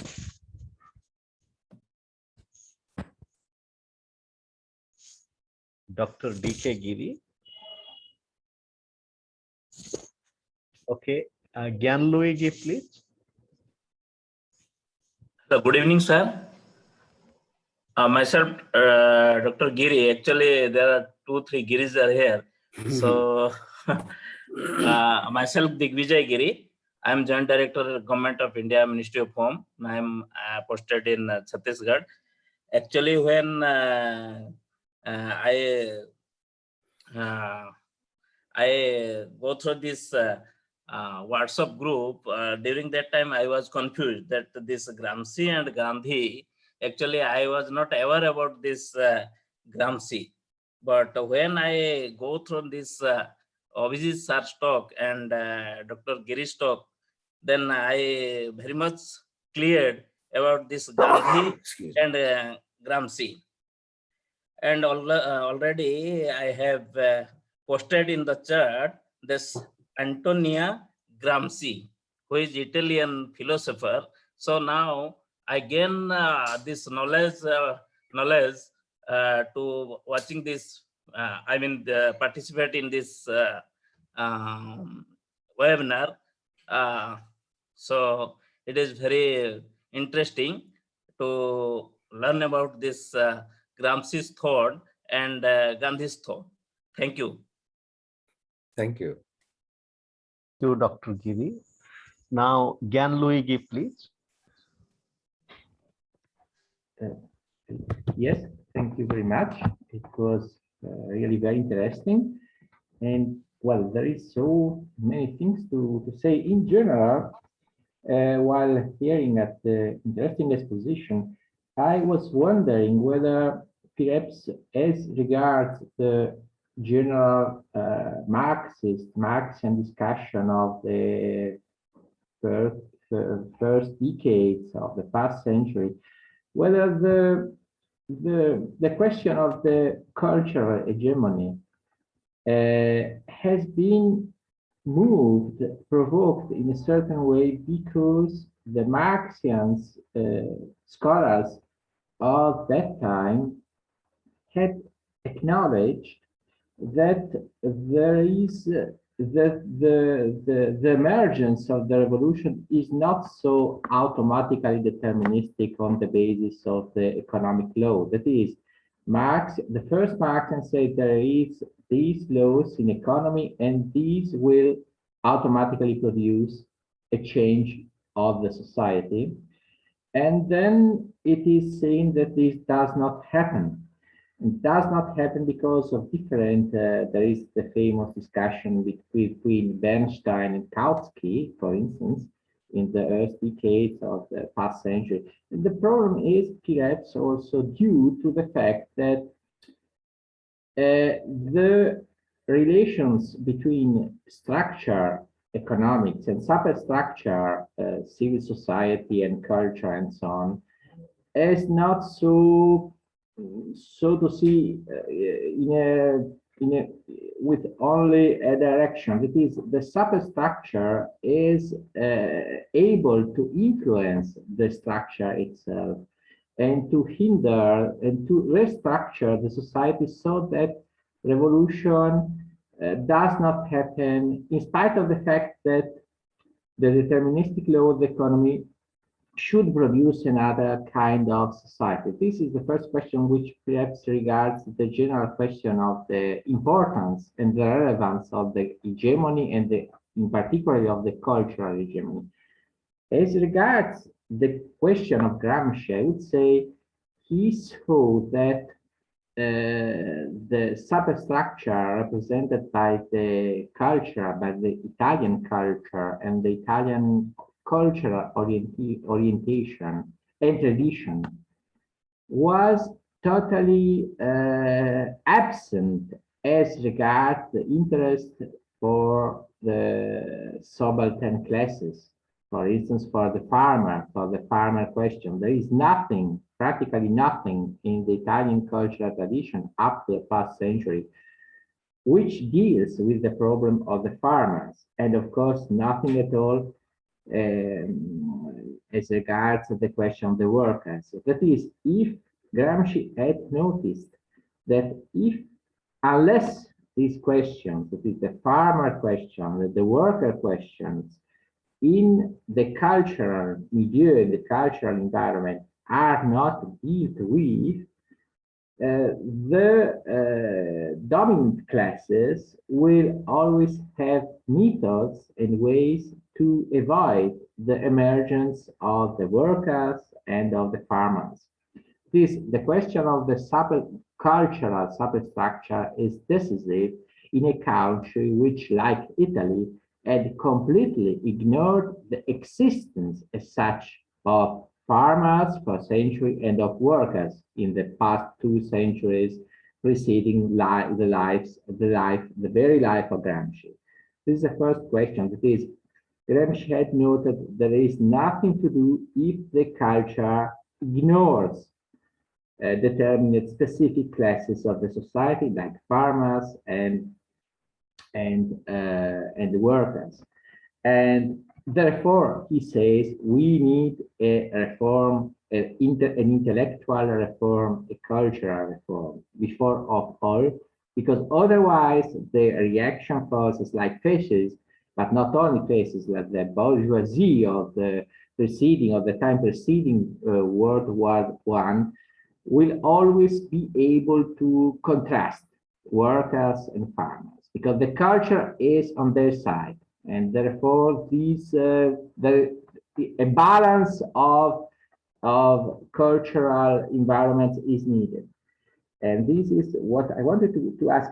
As regards Gandhi, I would say that, well, it is problematic, the question of the intellectual reform, which Gandhi many times in his work on Gita develops and deals with, because Gandhi many times says it is a question, in order to reach the mental basis and foundations which are needed for satyagraha, we had to make a revolution or a reform, at least a mental reform in ourselves, so that we acknowledge that the principle in us is Atman, and the division which are to be seen among individuals are actually only an appearance. That is, true is Atman and the common foundation in Atman, and whereas the division between, of course, individuals, but also between states, groups, and so on and so forth, are only apparent. That is, I think that this aspect of the mental reform, which is needed, absolutely needed, in order to reach the right condition for satyagraha in each of us, is to be developed, because Gandhi many times insists on this point when he meditates for the 6 months on Gita. Thank you very much again for your brilliant exposition. Thank you. Am I supposed to respond to these now, or shall we wait for other questions? If it is all right, so we will hear a few more and then. Okay. Then, yes. That's So, fine. lovely. Thank you, Luigi. Very important thought you brought. I think the whole question of mental reform or preparation of mind also links to the epistemic question, and in what way. So now I request Dr. Castillo, please. Dr. Castillo, after Dr. Castillo, Saji, Minati, Randhir, Sandhyapa, and Devendra. So Dr. Castillo.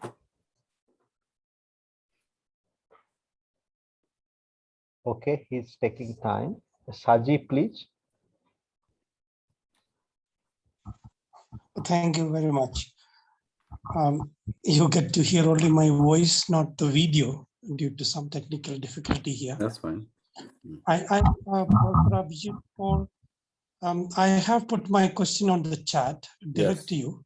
And one question about the reducing popularity of the Comintern tradition. Right. Whether there is a requirement of new insights or new categories to revive this. You feel the need in the contemporary times. And in addition to that, one small thing that I have in my mind is the application of the Gramscian thinking, the Gramscian scheme of thought to South Asia, especially to India in its contemporary times. Articulators of hegemony, intellectuals, can we conceive of including the priestly class,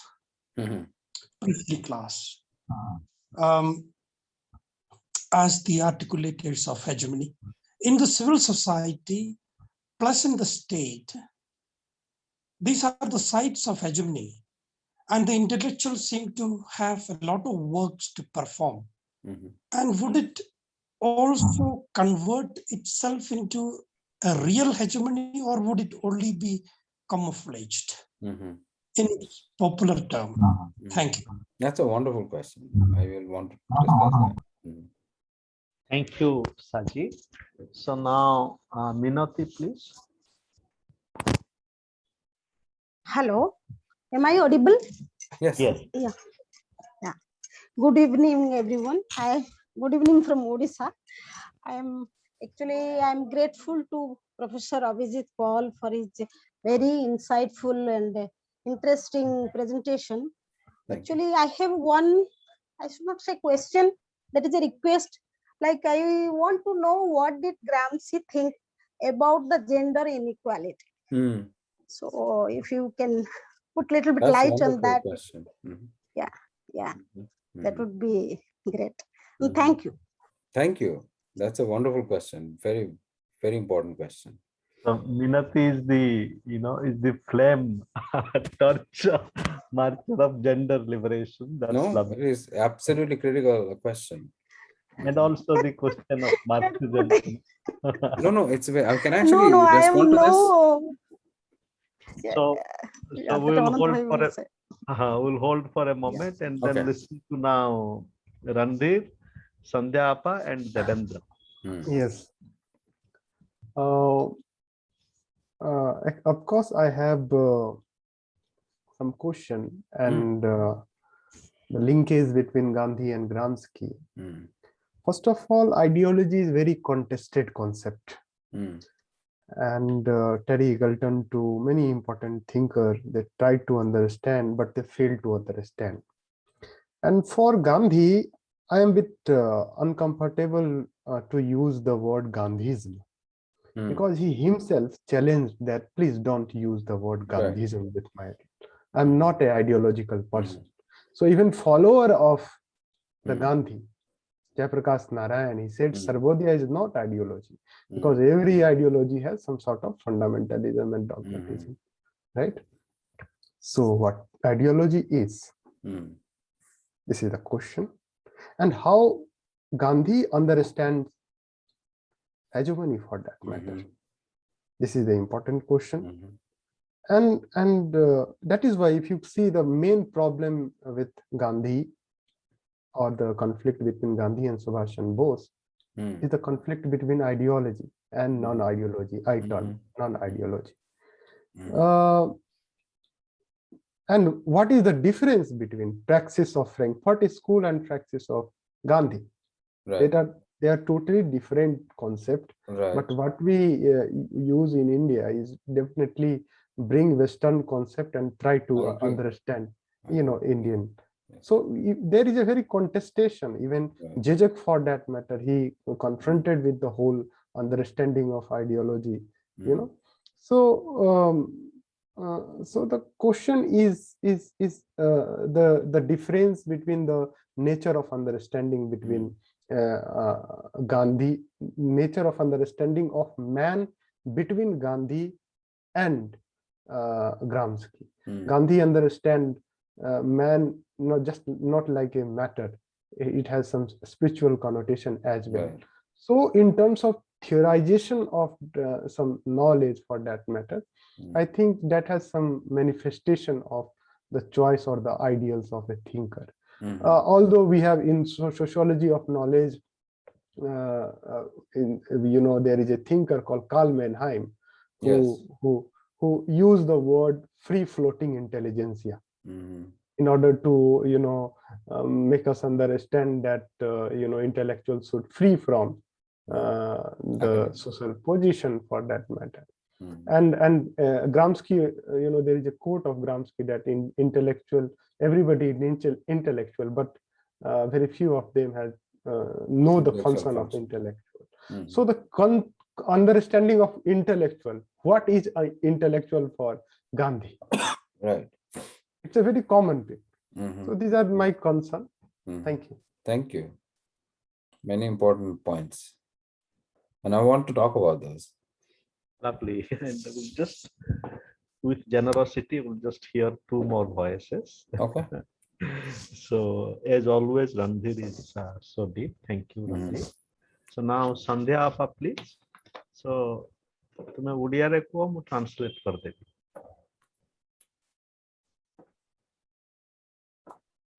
hello. हाँ hello. Hello. हाँ संध्या रे समस्त को प्रणाम.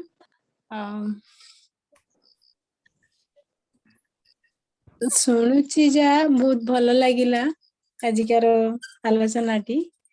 आउ ग्रामसी और गांधी को विषय जहाँ कहले बहुत भल भल कथा मान कहले ए सबु सत्य मैं एतिकी अनुभव करे माने कंपेयर तो करी होबनी दुई जन को किंतु एतिकी सिमिलरिटी गुटे देखिबा को मिले जे से माने गांधी और ग्रामसी उभय सी गोटे माने गोटे चेतनार प्रभाव थिले से माने आ से माने जो माने मनीषर समस्या गुडा को केमिति निजर समस्या बोली बुझी की तार केमिति सबु समाधानर पथ देखै छंती ए सब कथा गुडा को तांकर सबु बहुत भल लागला. धन्यवाद संध्या आपा. So So Ranjit, Abhijit bhai, you must have understood a bit what Sandhya Appa said, and very important thought is that both Gandhi and Gramsci were Chetana Prabhav, flow of consciousness, and I think it's a beautiful way of understanding. And so now, our last but not least, the poetic thinker, Dr. Devendra, please. Sir, thank you so much for giving me the opportunity. My observation is that Gandhi talks about overall liberation, mental liberation, social liberation, political liberation, while and Gramsci talks about self-imposed slavery, means mental slavery. So, talking about both the philosophers, both the thinkers, of course, there is an assimilation of thought and ideas between Gramsci and Gandhi. But somewhere Gandhi's ideas and notions are broader than the thoughts and ideas of Gramsci, because Gramsci talks about hegemony, cultural hegemony. Gandhi talks about removal of all kind of hegemony. So, sir, means both the thinkers are somewhere at a single same track, but Gandhi's ideas are a little bit broader than the ideas of Gramsci. So this has been my observation, sir. Thank you so much. Thank you. So now, Abhijit, please. Okay. Very quickly, I was thinking as I was listening to you in reference to culture and ideology, and just thinking about Clifford Geertz, his engagement with culture and ideology. And in some way, now Geertz also makes a turn to practice for local knowledge and thick description. And we in India, we have a very animating thinker from Odisha who considers both Gandhi and Geertz as his guru. His name is Acharya Bhavananda. His name is Dr. Bhavagrahi Mishra. So I was just thinking about that Gandhi and Gramsci via Clifford Geertz, whole critique of or just engagement of both culture and ideology, and both critique of them as systems, you know, and as practice, and the way Dr. Mishra brings Gandhi and Geertz is that local knowledge in Geertz also, you know, resonates with panchayat. And panchayat is not just unit of local democracy, but we can also look at it as epistemic practices. Absolutely. So therefore, the local, the panchayat as epistemic unit, you know, as local. And another point is, I think Randhir was pointing to the conception of man in both Gandhi and Gramsci. And another theme is the conception of nature. And if Gramsci, in very difficult circumstances, was his sensitivity to nature, because that was also a very important question in Marx. And now people are really discovering you know, the depth of Marx's engagement with nature, including reproduction. And that reproduction was not just a kind of mechanical reproduction, it was a very creative process of reproduction in which nature renews herself. So now you please. Thank you. So many thought-provoking. I'll try to address each one of the questions, beginning with John Clemmer's question about difference between, as a point of divergence, Gandhi and Gramsci. First off, the idea that we would want to have a conversation came through my and your, Ananta bhai's conversation about possibilities of thinking about how to not so much think about Gandhi and Gramsci as kind of a, you know, two diametrically opposed thinkers necessarily, although there are many differences, but also as, you know, I think we were discussing this in the context of, you know, co-learning and what can we learn from these two experiences. So to me, both Gandhi and Gramsci I think I began this conversation by pointing out that I'm not trying to make any direct connection, because that will be a kind of a biographical or even a hagiographical approach, which I don't think is useful. I'm not saying it cannot be done, but it's just not useful, not practical. The main points of difference, of course, being that Gramsci's Marxist Communist Party leanings and Gandhi's summary dismissal of communism, so to speak, although not the idea of communing. I think Gandhi has the very notion of ashram, on which several academics and many public figures have written and commented on. The notion of ashram is communing and much more. So, which connects to Randhir's very important point of Gandhi's notion of man and human, so to speak, and is to think through how Gandhi. I completely agree that Gandhiism was not really Gandhi's projected sort of goal, so to speak, not at all, just as Marxism, I'm sure, wasn't the projected goal of Karl Marx. There's a joke around that Marx said that, thank God I'm not a Marxist.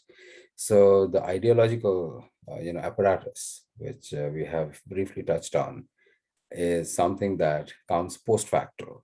However, there is a question to think, there is a way for us to think about how, ideology operates as a singularity. I'll come to that in a minute, but for now, to address the initial question, that yes, there are Gandhi and Gramsci are more points of divergence from a comparativist point. And we're not invoking a comparativist angle. We are trying to understand how two different forms of thinking seem to have some common shared element of or purpose. In this case, I think it's the notion of civil society, how people, how rank and file, so to speak, can engage the very same structures of power that are oppressing them. So I hope it kind of, that was our purported goal in thinking about this conversation.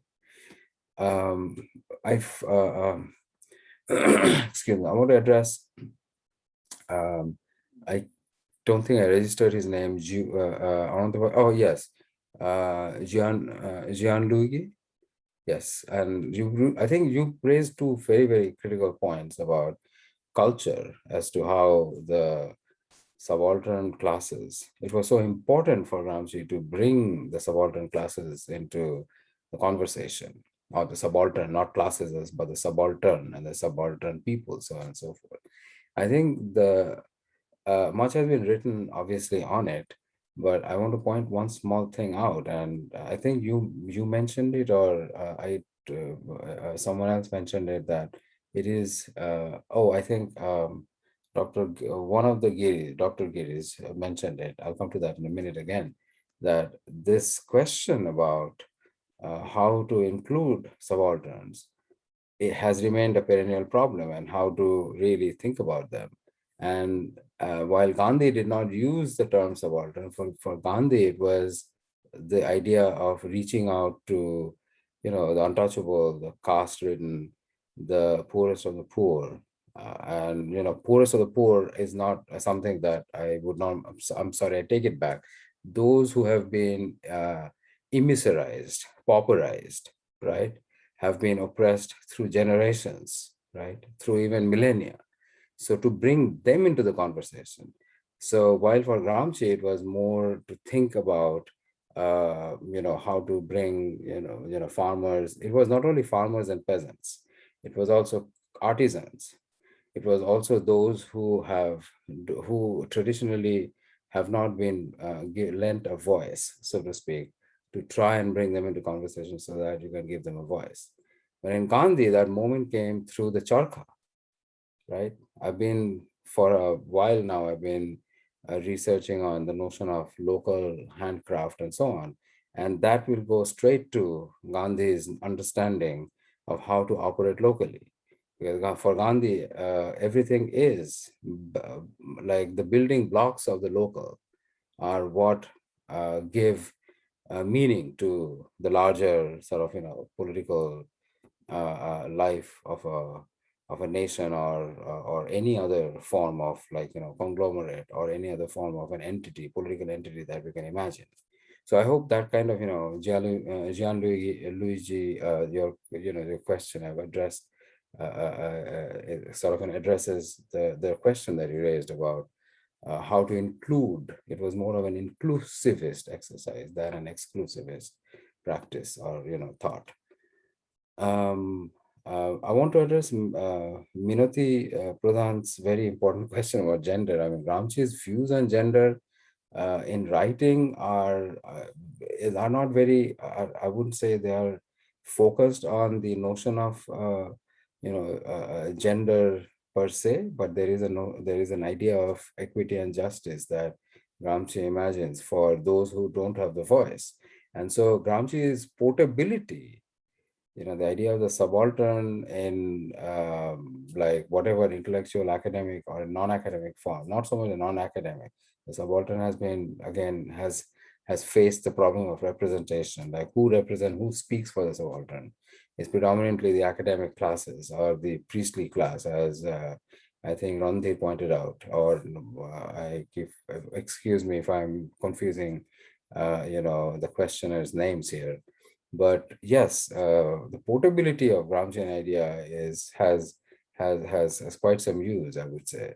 But Gramsci's focus, Gramsci's explicit writing on gender equality may not be present, although there is the idea that those who are not being unvoiced, those who have not been voiced thus far need a voice.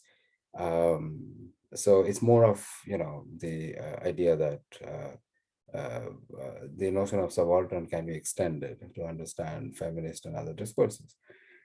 For Gandhi, of course, we famously know that the Charka brought together people of different castes, class, and gender. So Gandhi, I would say, Gandhi's applicability in the gender forum is significantly larger, has a much bigger, wider canvas than, of course, Gramsci's, because Gramsci's questions are also ultimately can be judged. I'm not saying limited, but can be judged through socialist, communist forms of practices, particularly Marxist thought, specifically. So in terms of applicability, I think Gandhi's understanding of the local and what a role people from different backgrounds, people from different privilege, or people in different positions, socio-economic, cultural, and other positions. Gandhi, I think the canvas there is much larger, much bigger. Which brings me to Randhir's important question about ideology. Like, if Gandhi's canvas is so big, then how can we sort of understand this very notion of ideology? Like, Gandhi has already sort of opened up the platform to a much wider participation, because he is more interested in a true rethinking of purpose, of one's purpose in not only the world, but also one's purpose in a community, one's purpose in a community, one's purpose in a place of engagement. And that is where the notion of satyagraha cannot be understood as ideology alone, because ideology, and in the last analysis, is governed by the state. And while the colonial state has brutalized, pauperized, immiserated the peasants to the lower, the quote unquote, the lower caste population, the tribes of, a colonized nation, so to speak, it still leaves open the question, like, are those very same people that have been oppressed and colonized essentially weak? And Gandhi's response to that would be no. You can strengthen yourself. You can build a coalition, right? Without putting a label on it. So from that point of view, Gandhi's ideas are significantly more portable. And I actually had a plan to talk about the impact that Gandhi's notion of this form of coalition building actually impacts the works of Martin Luther King in the 1960s, who you may remember visited Gandhi's ashram in the early 60s, and I learned this much from Gandhi's practice of nonviolence, that he understood the principle of that. And that's where the principle becomes so important than the ideology per se, because ideology and principle are not the same. Of course, one can debate that ad nauseum, but we know almost by common sense that they're not the same. And there's also other academic and scholarly and other sort of debates to be had. But Martin Luther King, he in a televised interview, he was asked that question, like, do you believe that yes, that's a very important point. Yes, indeed. Do you believe that it is possible to actually have nonviolent engagement under any circumstances? And Martin Luther King says yes, because that's the principle of it. And the principle, and once you are engaged with that principle, you will be, once you have internalized that principle, not engaged, internalized it. It is internalization of the idea, which I think can be, which is important part. And Martin Luther King was able to, for example, sort of, take that idea, the Gandhian idea, not just as a limited political practice, but as something that can be cultivated, right? And that cultivation can only come through the relationship, the coalition building within and among communities. In Martin Luther King's case, of course, it was the African American community, but it was just not the African American community. It was every other community in the United States who were deemed to be minorities or self-described or state-described minorities, came together to build the civil rights movement, for example, in the 1960s, famously. So yes, so it is not ideology. It is more about the principle of practice. Now, that being said, I also want to point out, Randhir, that the way the Gramscian ideology and even Althusser's understanding of ideology ultimately, obviously, is limited by how the individual operates within a spectrum of political environment determined mostly by the state. Now, what they do not mean is ideologies in the plural. What they mean is ideology, which is like perennially singular, because no matter where you are born, as long or where you are, whatever space you inhabit, as long as there is some kind of an absolute structure. Now that makes me an unabashed, that will take us immediately back to Hegel, but without doing that intellectual sort of, a leap back and forth, one can simply state that no matter what your condition is, if there is a limit to your condition, that is ideology. That is the understanding, at least through, that is the understanding of ideology that comes through Gramsci and Althusser. So what often is labeled as ideology is a particular form that ideology takes, and then that becomes conflated with the notion of ideology. So for example, and the moment you start using isms like Gandhism, Marxism, etc. So that becomes the visual representation of ideology, or some kind of a representation of ideology. But otherwise, ideology is inescapable as per Gramsci and Althusser. And if you, different people have experienced ideology in their different historical contexts. So in Gandhi's case, I mean, ideology is an anathema, but the idea of a truth-seeking force is not, because that is embedded in certain ways that cultures have perceived itself, or culture has perceived itself, or cultures in the plural have perceived themselves to be. So those differences exist. I mean, for this very specific reason. Now, to go to the question about if Gramsci has any use in our contemporary context, which is ridden with conflicts of so many kinds and proportions, without the Comintern, without the explicit Marxist labeling, I leave that to as an open question, because from my point of view, I think more and more I think about the use of quote unquote Western understanding of power, conflict, oppression, set of relations, and so on and so forth, and then try to use them, impose them on, broadly speaking, non-Western context. It doesn't work. However, if we look at the structures and relations of power in other places and learn from how those can be made to understand our own position, not as a prescriptive model, but maybe as a descriptive model, then it might actually work. So I'm open to that question. So Comintern, and so now, for example,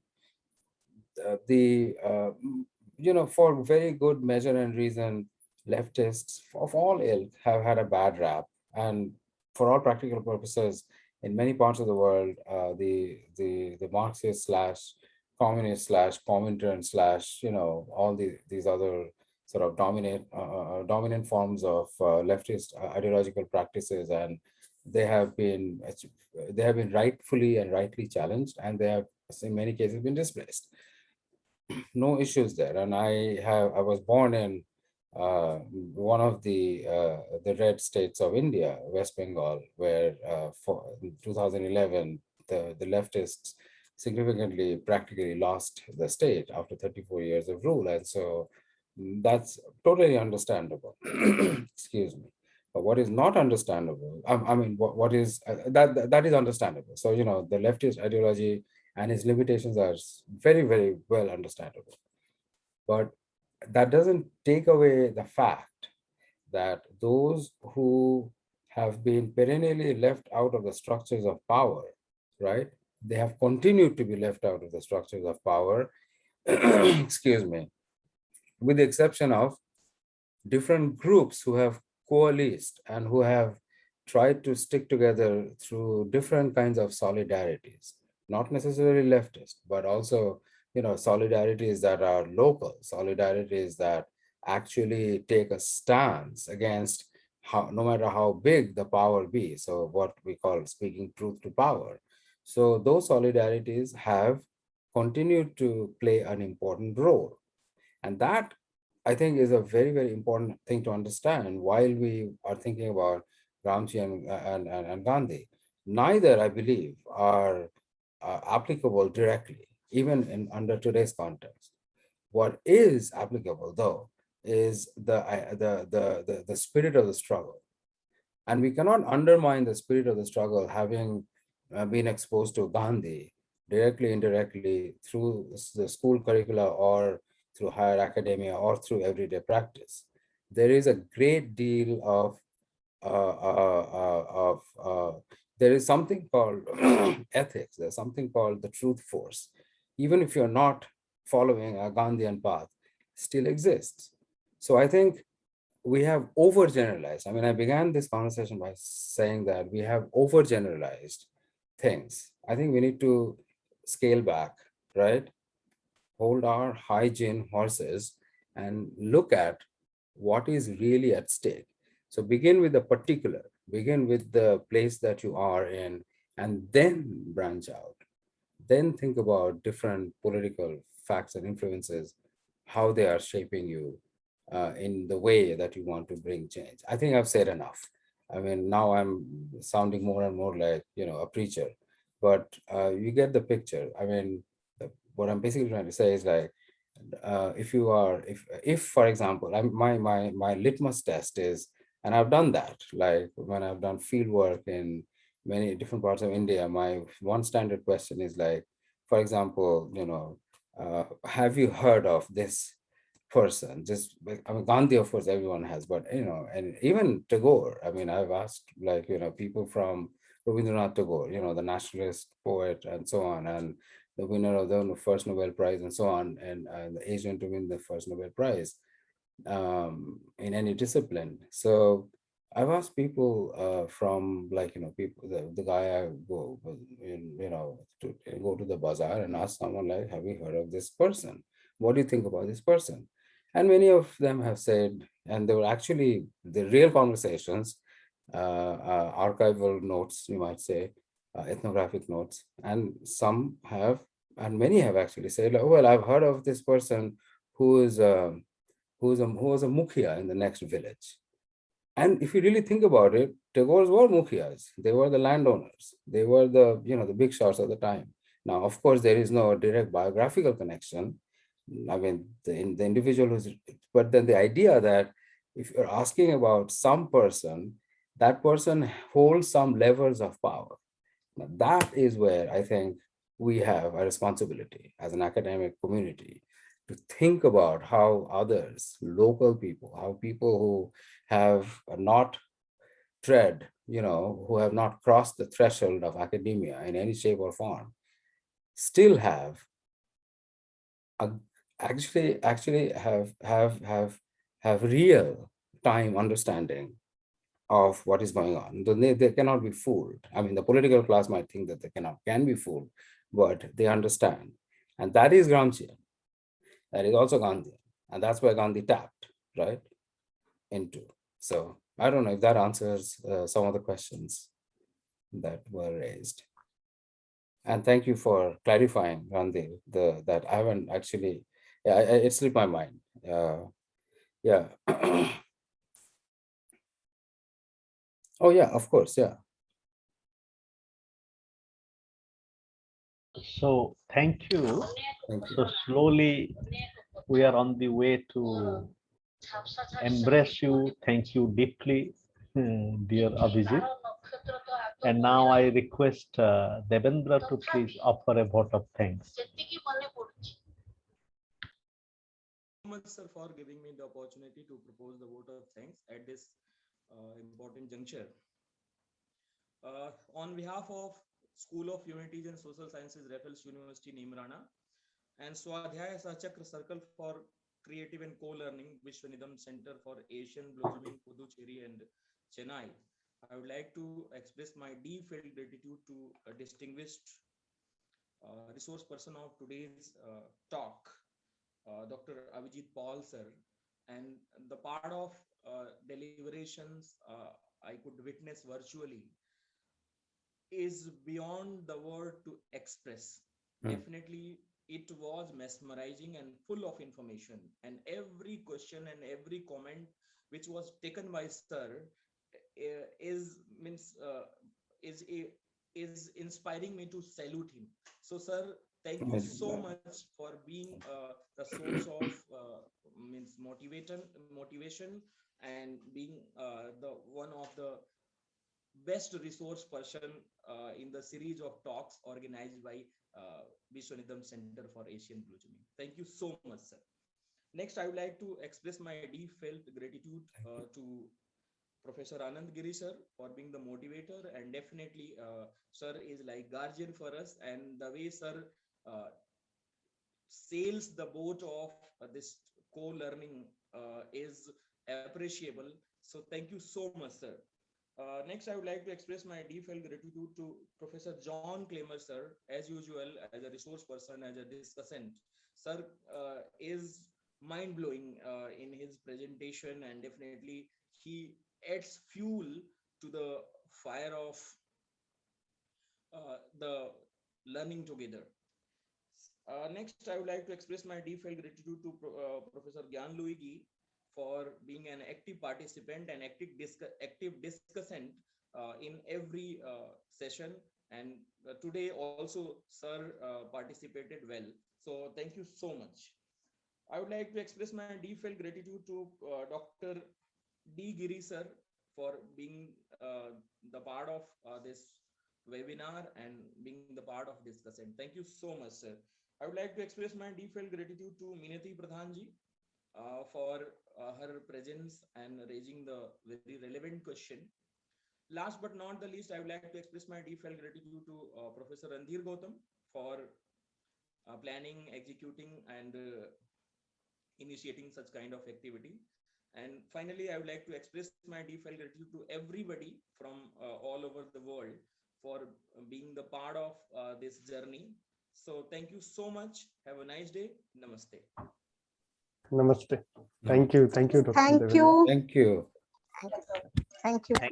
Thank you very much. Thank you, Thank you Abhijeet. so much. Please have some beautiful rest now. And thank you, Minati. Oh, Thank you, Minati Randhir. ji, Yeah. the gender question Thank you. was, yeah.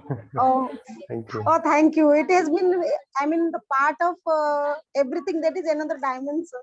Right. Yes. So In Right. fact, I thought, we thought forgot to request Minati to share a poem. If you would like to share Poem. one or two lines. now, but Please now I do. don't know whether people have patience to listen. Okay, then I can read one quickly. Please, Today please. is Children's Day. Yeah, I Yes. can read. The poem title goes like this. This is Save the Child. Save the child from all the labor and bondage of expectations. Save the child from all the labor and bondage of expectation. Nurture it, sleeping inside the dark corner, waiting for some light to keep the innocence intact. Mhm. When holding hands enthusiastically is playing and hugging is not a sin. Talking is neither a show off nor laughing out loud is undignified.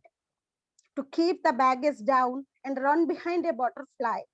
Talk to your heart out and laugh out loud. To watch the sun and moon, cow and cloud. Let the body attain its natural path, but preserve that child's soul and spirit to accompany to the earth. I don't know whether this one I have read before, but to the occasion it is Saving Child's Day, I mean Children's Day. It is, means no, we all have to keep the children inside us alive. So this was the Yeah. poem. That was a Thank you. wonderful poem and Thank you. beautifully Thank you, said. sir. Thank you. Thank you. Thank Thank you. you. Of course, you're very so welcome. Thank you. I want to thank you all for, Sir, good evening. you. When we get the certificate? Yes, yes, we'll provide you. Mhm. Mm. Okay. Thank you so much. Thank you so Yeah. much. Thank you all and thank you again. Thank you very Thank much. you. Happy Mhm. Children's Day. Thank you.